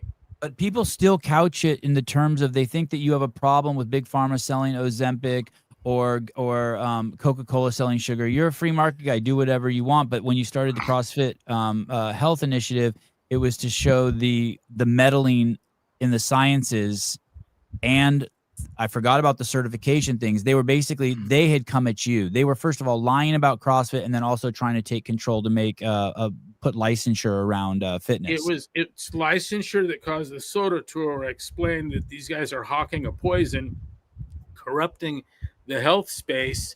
And I even use the example on the road. I go this: if I got a neighbor that's dealing crack and there's a constant flow of cars coming out of the house, I'm going to look the other way and tell the kids and everyone, don't even look down the street, and I'm going to hate it, okay? As soon as one of those crackheads steals a bike, I'm going to call the narcs, not the bike cops, the narcs. That's all that was. That's all it was. These fucking guys are peddling poison. Let them. I'm telling you not to drink it. I'll create a market and telling people that, and they can bear witness and pay for the effect of my prescience. And you can corrupt the sciences, and part of me making the living will be explaining that you can't believe this science because it was paid for. I mean, I went with Green and Berger and sat with Blumenthal and told them that you'll have to spend money to get a study that says sugar is good before you can see that it was paid for by soda pop. He goes, no fucking way. We're going, yeah, we pulled up some. Look at this, man. This is a soda study, but you got to have $13.95 before you can get past the abstract that tells you about how good soda is. And he changed that with a phone call. He changed it with a phone call. So and you look for those kinds of things. I forgot, I'm derailed here. No, it's good. It's good. And, yeah, and the other thing too is like when you go back to the global. I'm on it. Look, I'm okay with them corrupting. The reason I was talking there about they corrupted the science, and the reason I have to go public with it, it's a fucking poison beyond just using it internal to our practice to differentiate us, because we need that to get results. You can't say no, sugar's good for you and look like you know what you're doing as a trainer. Okay, people, they look worse each week. It's not working. But at the point of occupational licensure and the intent to criminalize and to delegitimize everything we were doing while at their headquarters during the open, they're having in-house competition on the fucking events. I'm like, it's time to point out who's paying these fuckers. Yep. They couldn't, the ACSM and the NSCA both couldn't keep the lights on were it not for their gold and platinum sponsors. Exactly. And that just boils down to the American Beverage Association. Yes. And then that started getting entrenched, which is a nonprofit.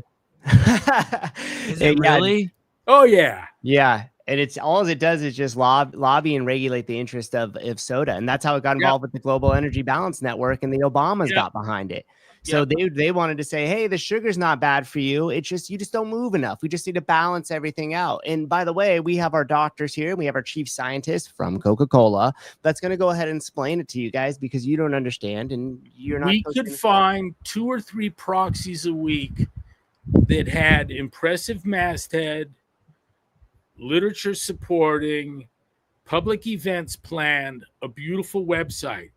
As we'd expose them, they'd disappear and we'd find new ones. And we know the agency that builds these things. We know the people that do this, and they can stand these things up faster than you can shoot them down. Yep. It's a fascinating world. We made a poster of that. You know, there's some CrossFit Health art of the landscape in DC. Yes. And it's fucking brilliant. I mean, we got everyone in there by face. Yes, it's incredible piece of art. And in fact, I posted it a while ago. Maybe I should do it again, because there's so many, like, as they say, Easter eggs in there. Like if you look at the headstones, it was the people that had died through the overhydration thing where you were talking about with Gatorade. Some and then you had the doctors. Dr. Cynthia Lucero. Yeah. When that thing first came out in '96, Tim Noakes said, oh my God, small women are going to die. And what? And he's like, well, you know, at their prescription at 40 ounces per hour, if you weigh 100 pounds, that sounds like a little girl, and she's got a 4-hour marathon, that will result in death. And guess what happened? She died. 100-pound woman took 4 hours to run the marathon and drank 40 ounces per hour as prescribed and died. It killed doctors. It killed Harvard doctors. They followed the prescription to the letter. It killed them. Yep. And you don't need to. It was all bullshit. The whole thing was bullshit. That's Fake right. science. But it had good p-values. They used null hypothesis significance testing, everybody. There it goes. Bring it all the way around. High impact journals. What are you talking about? I can't find the Do you want me to find the photo? I could do it. I got it, like right here. Let me bring it up. Yeah, and the crazy thing is you don't need to look any further than how the fact that the American Beverage Association has regulated, so that way you could buy sodas and their other products when you're being subsidized by the government. And then those same people are now clogging up the medical system because of their chronic diseases. It's insane. They litigate, and on any time it's like this is really, really important, like a soda labeling law or legislation or on a ballot issue coming up. any of that. It's ABA that comes swinging and has the attorneys, and their law firm of choice almost always is Latham Watkins, which is my, because I have a love affair with them and a handful of their top attorneys, and so it creates for an interesting scenario. Not that I wanted to dance with soda in courts. Hey, the irony is that coke came on the scene as a medicine for nausea and vomiting. Look at the relationship between Coca-Cola and the CDC and its founding. Where'd they get the land from? Who'd they buy it from? It came on as medicine, and now we all know it's poison. Look who CDC bought their land from. Got their land from. Yeah, didn't they they donated it to them, right? Yeah, from Coca-Cola. You know what's crazy too is I think they took that artwork off of CrossFit.com. Yeah, because I can't find it there, but I found it on this person's site. So if you look, hold on, that's not long for this world. Right. I just love the fact that William Kramer in the front right there. Yeah. Holding the paper. And me and Gary Taubes are in there. Yep. Back here with Pukey. And look at all the doctors. And the girl with the big boobs is the pharmaceutical saleswoman. Yep. And then here's the gravestone, or the headstones we were talking about, the Gatorade Cemetery. And it's funny. Look at the machinery that makes this thing work. Isn't there a soda factory in that? Right here. You can see it's all pumping through because you got Coca-Cola, then you have the ACSM, the NIH, the CDC. You got Washington sitting right in the middle of it. Are those hyponatremia angels leaving there, or just no? It's just the multitudes dying. And there's the food pyramid in the background. See it? Yep. Yep. And look at the judge. You got the judge whacking people right now here too. And look at this. You can't run a business themed off shit like this. There's nothing fiduciary about this. You float shit like this, and the entirety of the business world all steps back from you 15 feet. It may admire you, but it's not looking for photo ops. And you're cutting the doctors are cutting the legs off the diabetics here. The people with diabetes. Your Range Rover looking at this and thinking about a sponsorship. I'm going, maybe not. I mean, look at this one's incredible. You got somebody in a hospital bed and they're hooked up to Pepsi here, feeding them a Pepsi. The guy's name was Woodruff. He was chairman of Coca-Cola, and he ended up he bought the land for quail hunting, and then ends up giving it to Coca-Cola, or to the CDC. Sorry, gives it to the CDC for their for their headquarters. 15 acres. Bring a tear to your eye. Wholesome as can be. And imagine the influence. I get contacted through my Twitter account, which served me so well. Through my Twitter account, I get a direct contact from someone being kind of spooky weird, and it turned out they were employees of San Francisco City Health Department, and they want to know if I'd come and have a sit down and we could keep it all off the record, and we do.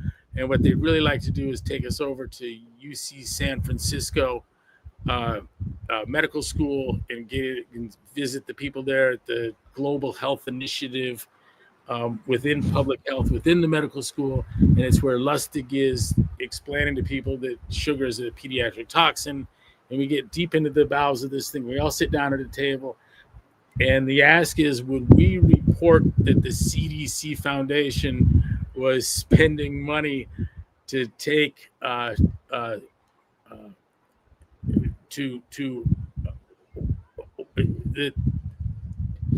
CDC Foundation was taking money from soda, from Coca-Cola, to accompany them on a junket to Europe to try to soften the World Health Organization's stance on sugar-sweetened beverages, and they accepted the money.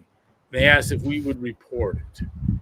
And I asked why you wouldn't, and they named the university and its decline in revenues from NIH. The prompt that came right after that was the last time it got raised.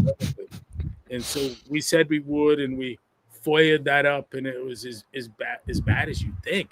And it ended up in litigation in DC, and they refused to participate in it, and the judge warned them. And then so we had this round of discovery, and in the emails we got, one of the emails was between a bunch of people at CDC saying CrossFit has figured out we're doing illegal shit with Coca-Cola. What are we going to do now? and as our lawyers get hold of that, they tell the court that it was lawyer, it was protected talk between the client and the lawyers. And we take the masthead of all the emails, and there wasn't a person in there that was registered with any bar anywhere. It was all marketing people that are confessing in an email that got pulled in a FOIA that CrossFit knows that we're taking illegal money from Coke. They admitted to the whole bag. So the judge rules in our favor right there. He's like, okay, this is over. And I'm hemorrhaging money on this thing. It's a couple of mil, right, to make this happen. Yeah. And what is Coke's? And so what you have to do is reveal your donors, because what it is Congress says it is, and that's what we were suing for. That's what we sued for, is reveal the donors. And so the judge tells them they have to reveal the donors, and guess what they do? Absolutely fucking nothing. Refused to. Several years into it, I'm like, you know what? Like, I'm not going to spend the affiliates' money like this, because what you can do is you can win legal battles, and we've won others, but you ask yourselves, could you lose the war winning these battles against someone with an unlimited bottom line? And the answer is yes. If I have billions to spend and you can beat me at 3 to 4, 5, 6, 7 million per topic, it cost me $5 million to get read into something that you call a medical journal. Drink when you're thirsty, don't when you're not. Right. That cost me $5 million. And so I got it. Now we $5 million more for pee when you have to, don't when you don't, and inhale when you have to, don't when you don't. I'm not gonna win a war like this. Never. And with Coca-Cola's annual marketing budget alone at $4 billion, it's like, forget it. You can't compete against that. It's showing up with rocks. There was a point, Matt, where Sugar Frosted Flakes was Kellogg's 11th best-selling cereal, and its marketing spend was greater than the entire produce industry combined globally. Wow. Insane. Yeah. Insane. Yeah. 2023, their marketing budget was $5 billion. Yeah, there you go. So it's increased. 16% increase since 2022. That's billboards telling you to drink. Imagine what they have for legal. It's the Keller Corporation and things like the International Consortium for Exercise Professionals that does certifications and collects money from around the world, and then uses it to disparage CrossFit. Yeah, you summed it up at Hillsdale when you said there's only two players, CrossFit and Coca-Cola in the fitness industry. That was it. Yep. 5% of all EBT is spent on soda. So we're basically, we also subsidize it there. Kennedy has a very different number on that. He does? Yeah. Do the research. 10 billion a year of SNAP is spent on sugar beverages. 10 billion. That means we're subsidizing the sugar industry, sugar drink industry with $10 billion of our tax money. We're subsidizing chronic disease, and then we're also subsidizing the treatment and management of those symptoms. 40% of Coca-Cola's income on this still says it all. Single largest shareholder of Coca-Cola, and he's got the majority of DaVita stock, the dialysis people. Yep. 40% of Coca-Cola. When I go into a CVS, they have a sign over the door that says it's your health hub. And I'm like, what the fuck's a hub about it? I don't like, how is it my health hub? I get my COVID vaccine. I'm walking through and I'm watching. It's 1, 2, 3, 4, 5 fucking aisles, both sides of candy as I walk into my left. And I go around and then we get to wheelchairs, canes, and incontinence medicines and all that shit. And all the way up to where they're dispensing the medicines for diabetes. And the power of it is the sense it's your health hub, is that they have everything there you need to get diabetes and treat it in one stop. You don't really have to go anywhere else.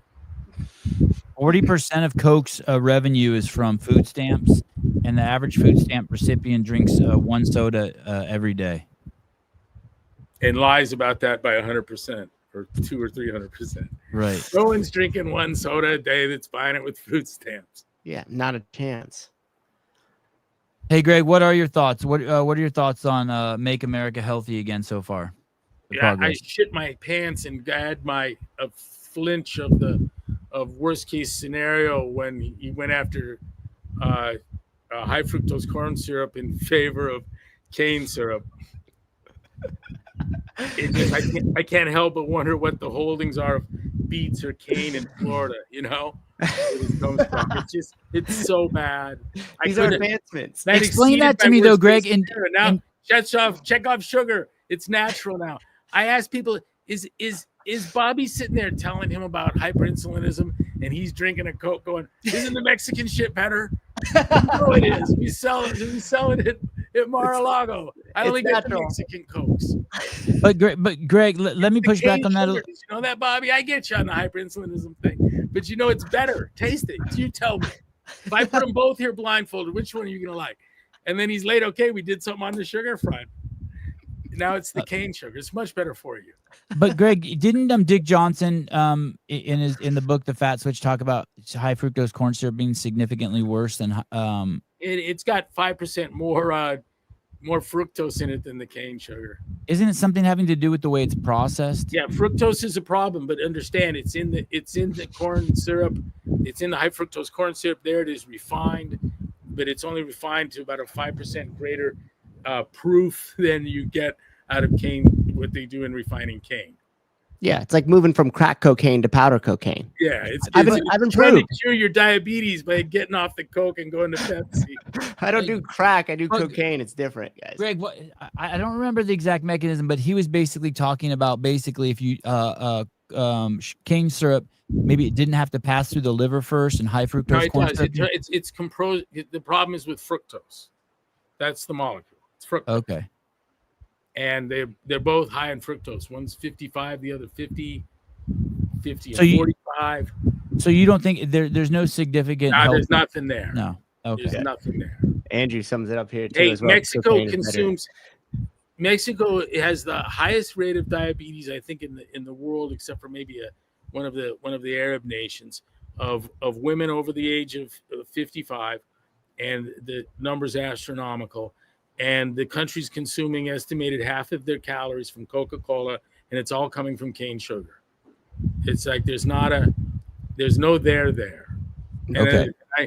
And the extent to which the good guys in this thing are just denying it, and Bobby has doubled down since with some like the SNAP thing. Great, you know. Look, it's cane, and Coke doesn't care, but cane or high fructose corn syrup. Citizens shouldn't have to pay for that and the dialysis. I'd do this. I'd give you an option on one or the other. Like you have a list of things. You know, you can throw the soda in your cart, but you'll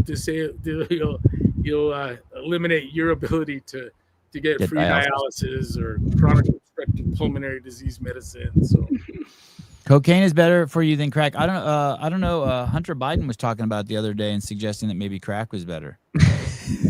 Did you hear that? His dissertation on cocaine use? No.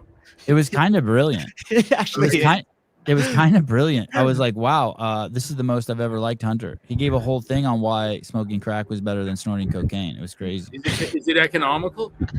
He says that you cook out all the impurities. Oh. Yeah. Hey, climb down the rabbit hole. Look at the difference between refined and highly processed. It's just a fun one to play with. What are you doing today? It looks like it's the temp is dropped there. Yeah, the temp plummeted. It was too hot yesterday, so if it's going to be a little cool today, I'm actually good with it. Hey, I was looking at that trampoline thing you have out in the water with the slide on it. Does that thing actually bounce? Can you bounce on that? Yeah, no, not like you'd want. Okay. Hey, the best in the trampoline bouncy launchy things is the dive or the slide to the pillowy airbag that one side's depressed, and you land on it and it shoots the other guy up. Yeah. The blob. And someone on the lake wanted to know if I wanted theirs. And I said, sure, bring it over.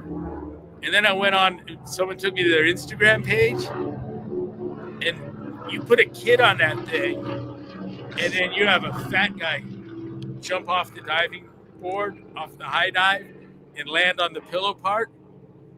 And the kid's like 1, 2, 3 cartwheels in there, 4, 5, 6, splash. Yeah.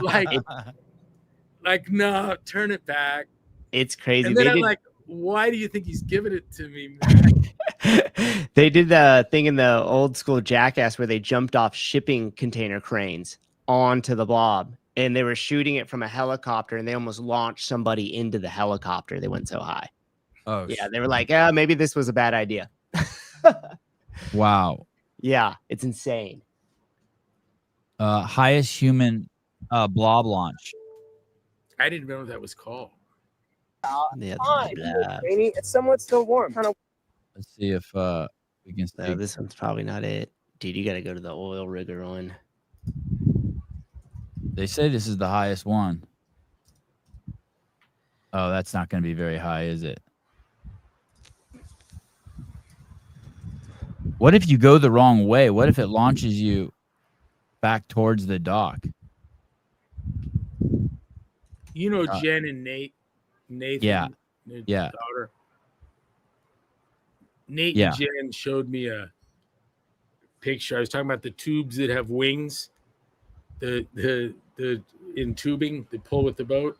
Mm-hmm. Oh yes. And the thing's got wings. And in the video they're showing me, there's 2 guys in the winged thing, and it looks like it might be 75 feet of tow rope, but the tow rope gets at about a 60-degree angle. So these guys are, I don't know, it's 100 feet of rope, but they're up high. Yeah, too high. All of a sudden, the winged thing does an invert and dives. It's on the water, and they're just basically floating. And Jen's like, "Oh no!" And Nate's laughing. And then she points. She's got it on the iPhone, and she follows them down. And the first one hits the raft, and the second one hits the first one bouncing off the raft, the winged thing. And they both go into the water, and they're motionless. They're face down in the water, not rolling over. Oh my goodness! Life vest on, and she's screaming, "Go back! Go back! Go back! Go back!" And they go back, and the camera stops, I guess, during the pull them in the boat phase, which would have been the best footage yet. But the story is they're both hospitalized, and one has a prosthetic knee that's removed. That came out. And they both have ribs and back and internal injuries. But so I'm like, really? And they go, yeah, those things are illegal now in a bunch of states. But they have tubes that fly. And I put my kids on the tube, and we're doing nothing really because I'm overly cautious.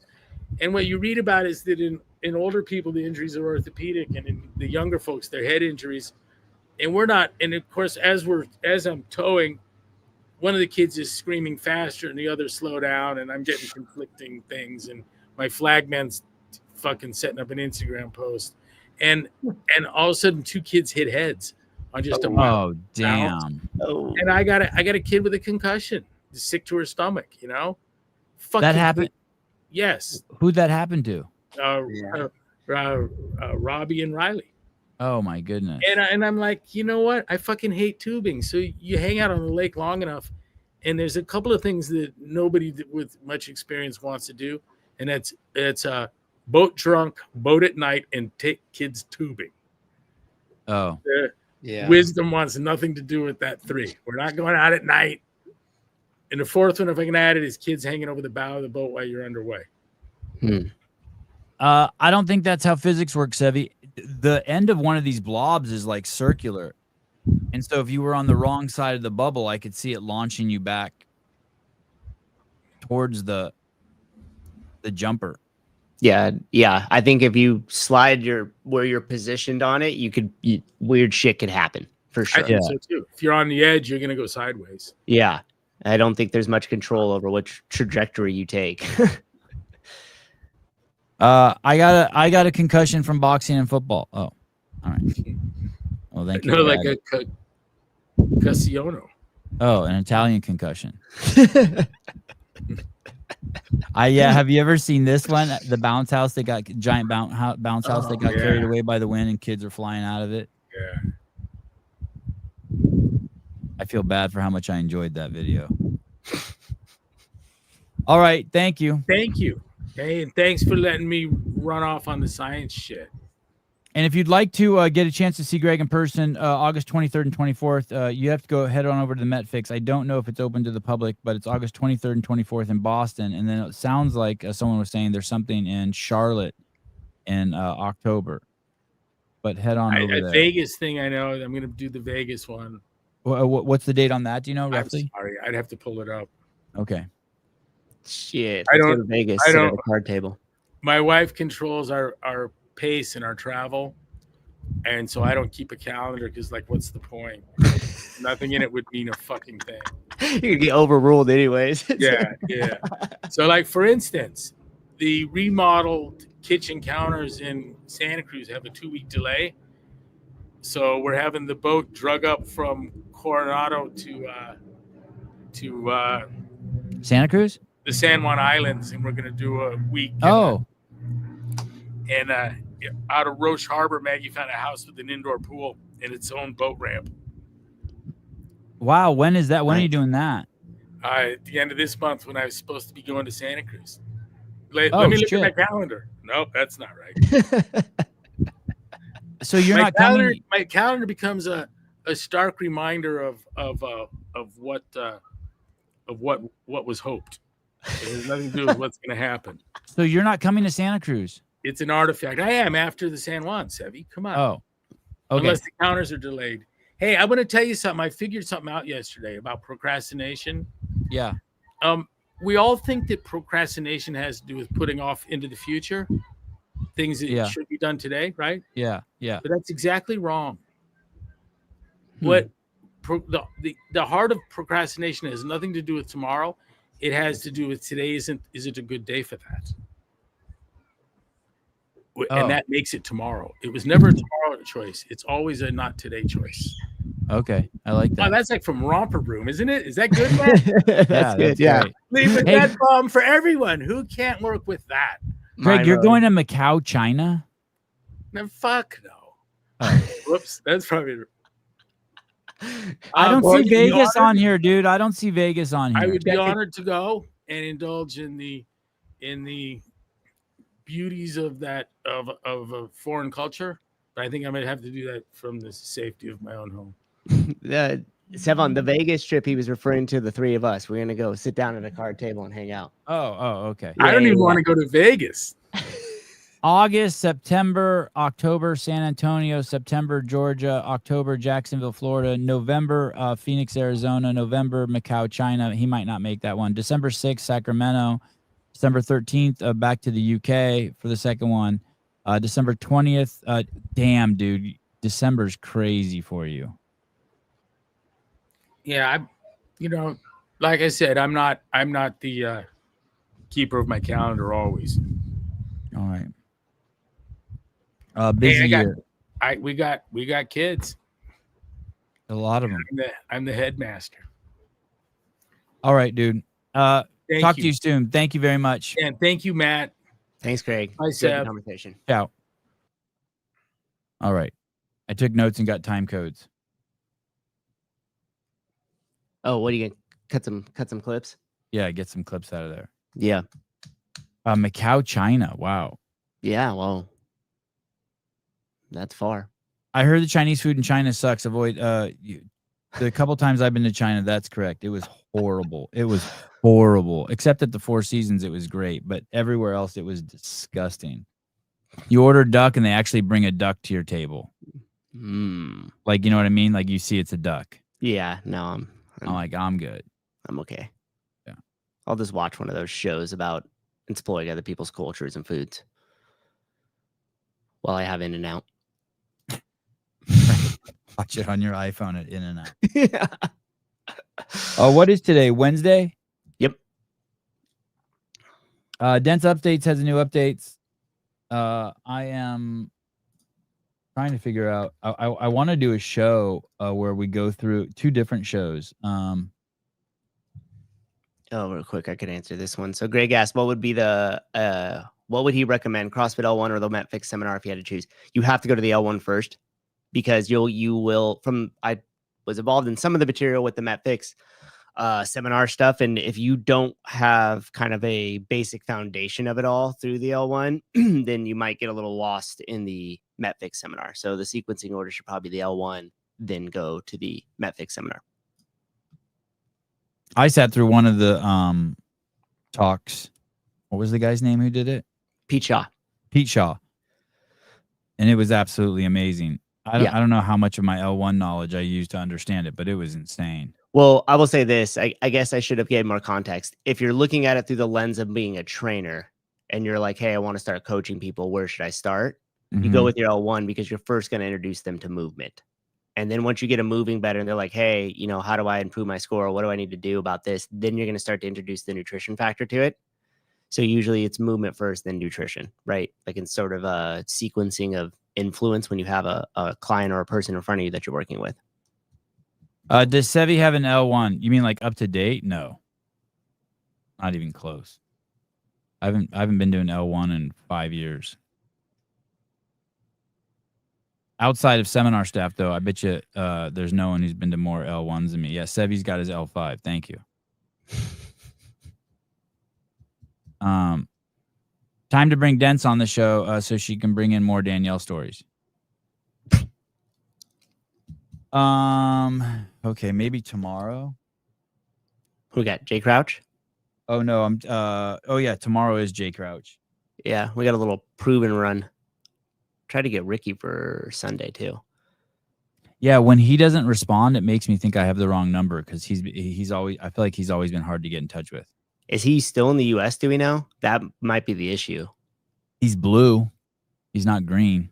No, I know, but that was when we knew for a fact he was still in the US. Like, dude, did he you go think home? He has two? You think he has 2 different phone numbers? I think so, right? I know Jay Crouch did, didn't he? And then didn't Gracie Walton, and then we just ended up having just to go through Instagram with her.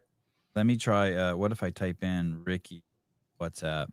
Yeah, and then just to give more clarity with the question there, Greg, that was like if you're trying to immediately start to train people, if you really want to lean into the nutrition aspect of it, then the MetFix seminar is where you need to go, because they'll talk about all the mechanisms that create and start people down the path of chronic disease, and it gets really down into the nitty gritty of how that works, like at a cellular level. So if you really want the nutrition aspect of it and you're not concerned with like training somebody in front of you, then for sure the MetFix MR is where you want to be. I'm gonna try I'm gonna try did you get that WhatsApp I just sent? I tried to set up a new group with me, you, and Ricky.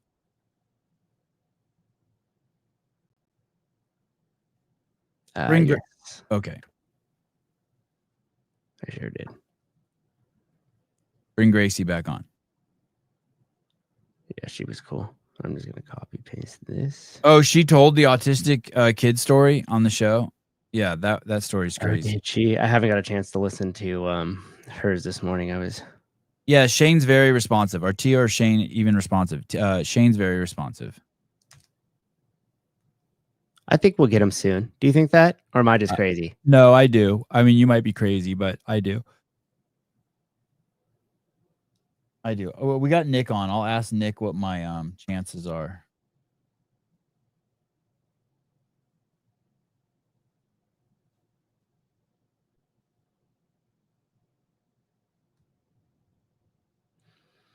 It's funny when I asked that question about Greg, like with like, hey, like just doing stuff for the sake of like putting, you know what I mean? Like just adding and contributing and not leading with the money thing. Part of me knew there was like no real satisfying answer there, you know, because it's all based off like the faith of that it eventually all kind of comes back around and works out. But like part of me also hoped that he would give some sort of like certainty on it. You know? Oh, right. Like when you ask certain questions like that and you kind of know that there's no way you're going to get a satisfying answer, but for some reason in the back of your mind, you're kind of hoping like, Yeah, maybe he'll be like, oh yeah, dude, have you hit your 7-year mark? And I'm like, no, I'm 2 years away from that. He's like, oh, perfect. Once you hit your 7-year mark, don't worry about it. The money flows in. You'll have a house. It'll all work out. The interesting thing is because he operates like that in the early days, all of us who work for the company, we all worked for free for a year. You know what I mean? Like you just loved it so much. So Dave, Nicole, me, Dale Saran, like everyone was there just like chipping in because they loved it so much. And it's still the path that I recommend. I mean, I just had a call 2 days ago with like 2 separate affiliate owners, but one of them was Rory, who we had on the show, and he's interested in opening an affiliate. And he was kind of asking like, hey, where do I start? And I basically said, you should start by just showing up to the town that he's planning to kind of open the gym in, and go to all the local businesses, drop off some flyers, let them know, hey, I'm going to do a free workout at a downtown park, and everybody's invited. And I was like, and do that every Saturday for like 6 weeks, just commit to it. Right. And then I said, and then when you do the workout, don't try to make it like a CrossFit workout, like you're exposing them to intensity. I was like, show up, do kind of like this cool warm up, get everybody talking, maybe have like some sort of game so they have some fun during the warm up. I was like, and then just break into like holding people in ISO, teaching some air squats, and then just do something small where maybe they run back and forth and do a few squats. And that way they could see the element of like, oh, wow, like this, like I'm learning a lot here and I'm having a bunch of fun with it. And I was like, then once you start to get your regulars that maybe show up to a couple of these Saturdays, then start introducing, hey, I'm thinking about opening a smaller gym here. Like, would you guys be interested in doing that if I did? And start to build like a small client list. That way he could see how it's resonating with the local community, if he could drum up some interest before you start outlaying all the cash on like getting a spot or buying a bunch of equipment or something like that. Who's he? Who were you referencing to someone? Was that a hypothetical person or did you say someone's name? No, I was talking about Rory, who was on the show. Oh, right. Yeah. Edwards. I think his last name's Roy Edwards. But yeah, that was my suggestion to him. And I was like, it's other than your time on that Saturday, it's a zero like cost. You know what I mean? You go buy a little coffee stand. If you really want to get advanced, you could grab some PVC pipes and then just go down there and start to offer that for free. And that's kind of your first journey into doing that. And I think too many people get caught up like in forgetting that that's the most important part of CrossFit is like you could just start to do it for free with people in your, whether your friends, family, whatever the case. And then once you start to drum up interest and people are like really enjoying it and they're hooked, then you can start to be like, okay, cool. Now I have enough to where I could open a gym and not have to worry about dumping a bunch of money into it. This guy has a huge Instagram account now, but I used to go work out at a track in Berkeley, and I would drive my pickup truck there and I would unload the weights, and Haley and I would work out there every single day. And within 6 months, I had 10 random people I met at the track who worked out with me every day. And it was starting to get fucking crazy. I was just there just trying to do a workout, and then I had 10 people. And eventually I met this dude, and I started training a shitload with him. Carl, yeah. And I just typed in tall Carl. This is I don't know when this video is from. What year? Attempt 2 minutes of double unders. Yeah. And where are we right now? We are at Berkeley RSF right now. So that's at the UC. I brought my camera and their big, huge camera back then, right? We shot on tape. And this is at the rec center at UC Berkeley. And it's a typical Wednesday. It's packed out. How long have you been doing CrossFit? I've been doing CrossFit probably for really getting into about 6 months. These videos would still be huge. And so I just started making shitloads of videos with the people I trained at the track. And CrossFit just started posting shitloads of them, right? And that's how easy it was. And then eventually I was on the road so much that I couldn't maintain the class. But I started thinking, I was like, oh shit, do I need to get a space? Alrighty.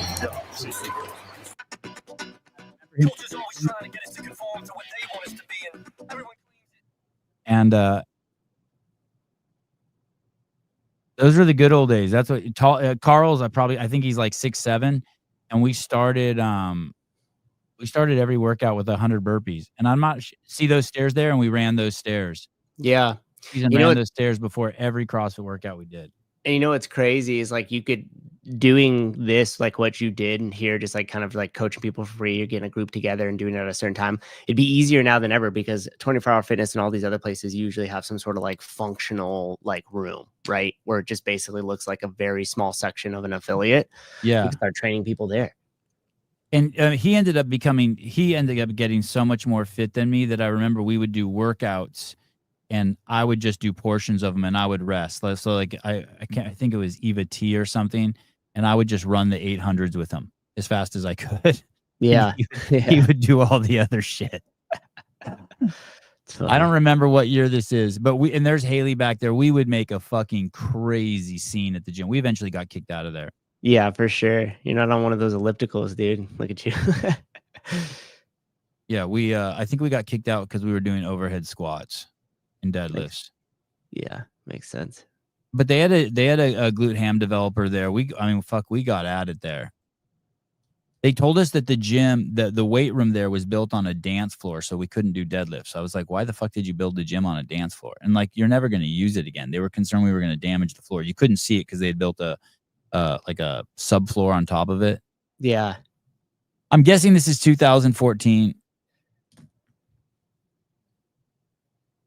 Yeah, those were the good old days. Yeah, just give as much of that shit away.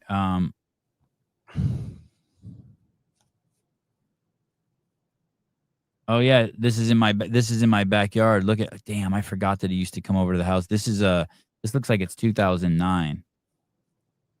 Brother designed the spike. What time do you think you can get? Well, I really have no idea. I've never done this one before. Minutes would be great.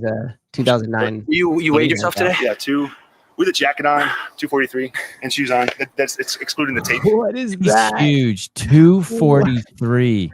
What's the tape though? I think I still have those weights. Yeah, what's the tape for? Well, I got like scratches all up and down my leg, and as courtesy and etiquette to somebody else. Did you see all that blood? I don't want to bleed all over the bar, you know. So you're getting ready to go to a level 1 cert? Yeah. Are you excited? Very excited about that. Yeah. It's like something I've been waiting for ever since I learned about CrossFit. I think I had just been to which is really cool because I'll get to check out the site for the games that took place. Heavy. 3. Oh shit. 2. 1. Go. It's a crazy song I used. I wonder how this isn't. Oh damn.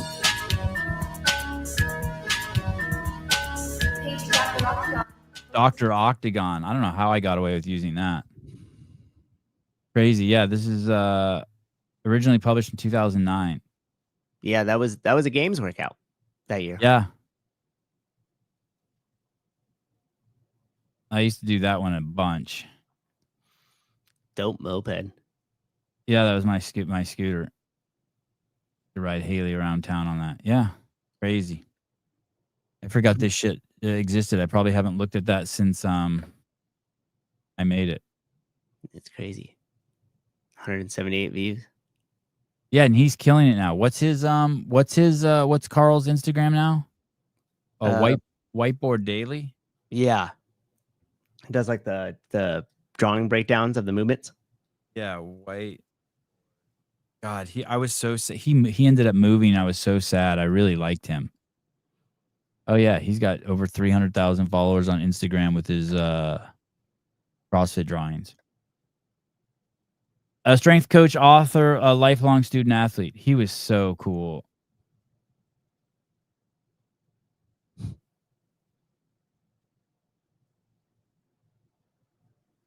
I'll show you guys one more thing. Probably most of you have seen it.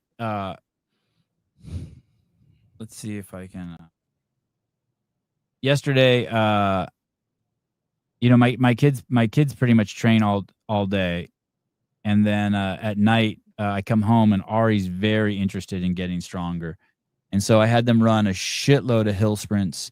I had them run 4 100 hill sprints, 100 yards, 4 75-yard hill sprints, 4 50-yard hill sprints, and then 4 25-yard hill sprints. Then I brought them into the garage, and they did 4 toes to bar on the minute for 10 minutes. I make sure they do them slow with straight leg. And then the other boys tapped, and then Ari did this workout, and it's 10 rope climbs, a 1 pull-up. And I kind of fucked with him a little bit. I told him he only had to do 1 round a minute. And then once it started, I told him to do them as fast as he can. And this is round 10. You're going to watch. Okay, let's go. See if we can finish this in under 4 minutes. Let's go. Really attack. This is it. This is number 10. Really attack. Clamp down and attack. Squeeze. Big grip. Big grip. Big grip. Squeeze. Squeeze. No. I'm devastated here for him. I want to start crying. is the hardest part about being a parent. Well, we just regroup. Okay. 20 seconds. You're still doing good. I thought 10 minutes was a good time. You're going to still do it in 5 minutes. This is really good. Okay. Let's go. Really aggressive. This time, if you want, take your time and switch your grip on the pull-up if you have to, okay? Everything I wanted was to tell him he doesn't have to Aggressive, finish. aggressive. I wanted to tell him he didn't have to finish so bad.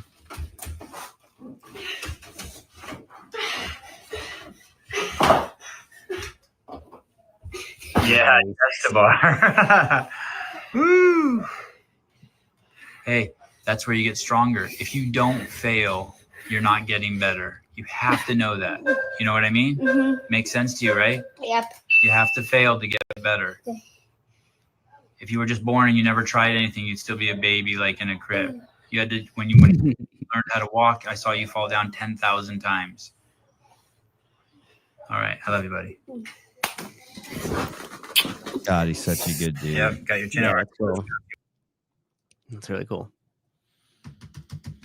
Teresa commented. Teresa was the one telling me I'm pushing the kids too hard. Oh, what'd you say? I just smiled at her. I said, because I actually, when this was happening, I actually thought about her comment on the show when she commented, "Hey, you're pushing your two kids too hard." Yeah. But I really don't push them, man. You know, as he walked away there, he turned around and looked back in the garage and he said, "Hey, Heidi," that means father in Armenian. I said, "What?" And he goes, "I just want to say thank you." Mm-hmm. Yeah, no problem, dude. Yeah. But I just make space for him to do that stuff. I don't put pressure. The other boys left. They're like, fuck that. We're done.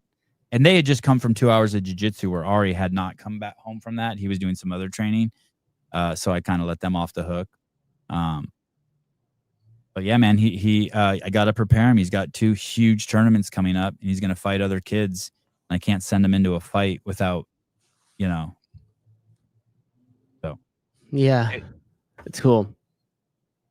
He's different. He's got a real, yeah, he is. Yeah, he is. It'll be very interesting to see wherever his athletic ability and that commitment to hard work takes him. It's going to be a crazy journey to watch.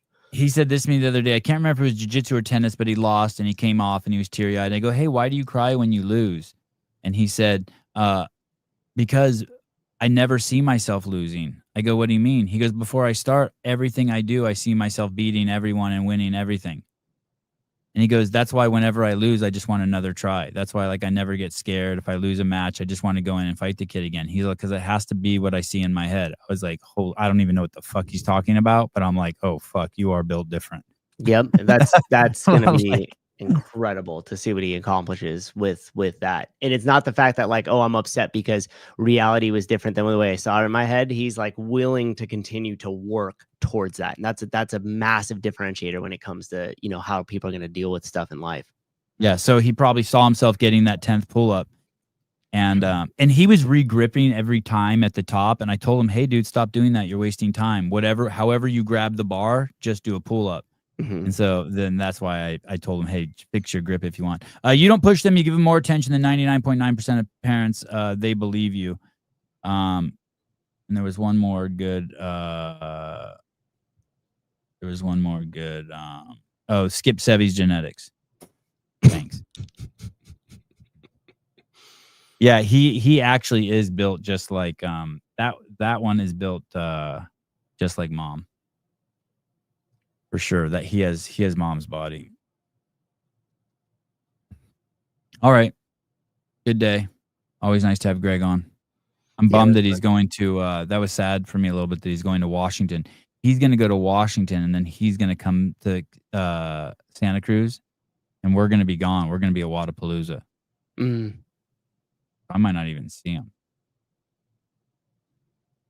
Oh. Just come down to Newport. Oh, yeah. You stay at the Montage. All right. See you guys. I don't know when. For sure tomorrow morning with Jay Crouch. Make sure you check out Dent's updates. And we'll catch you guys later.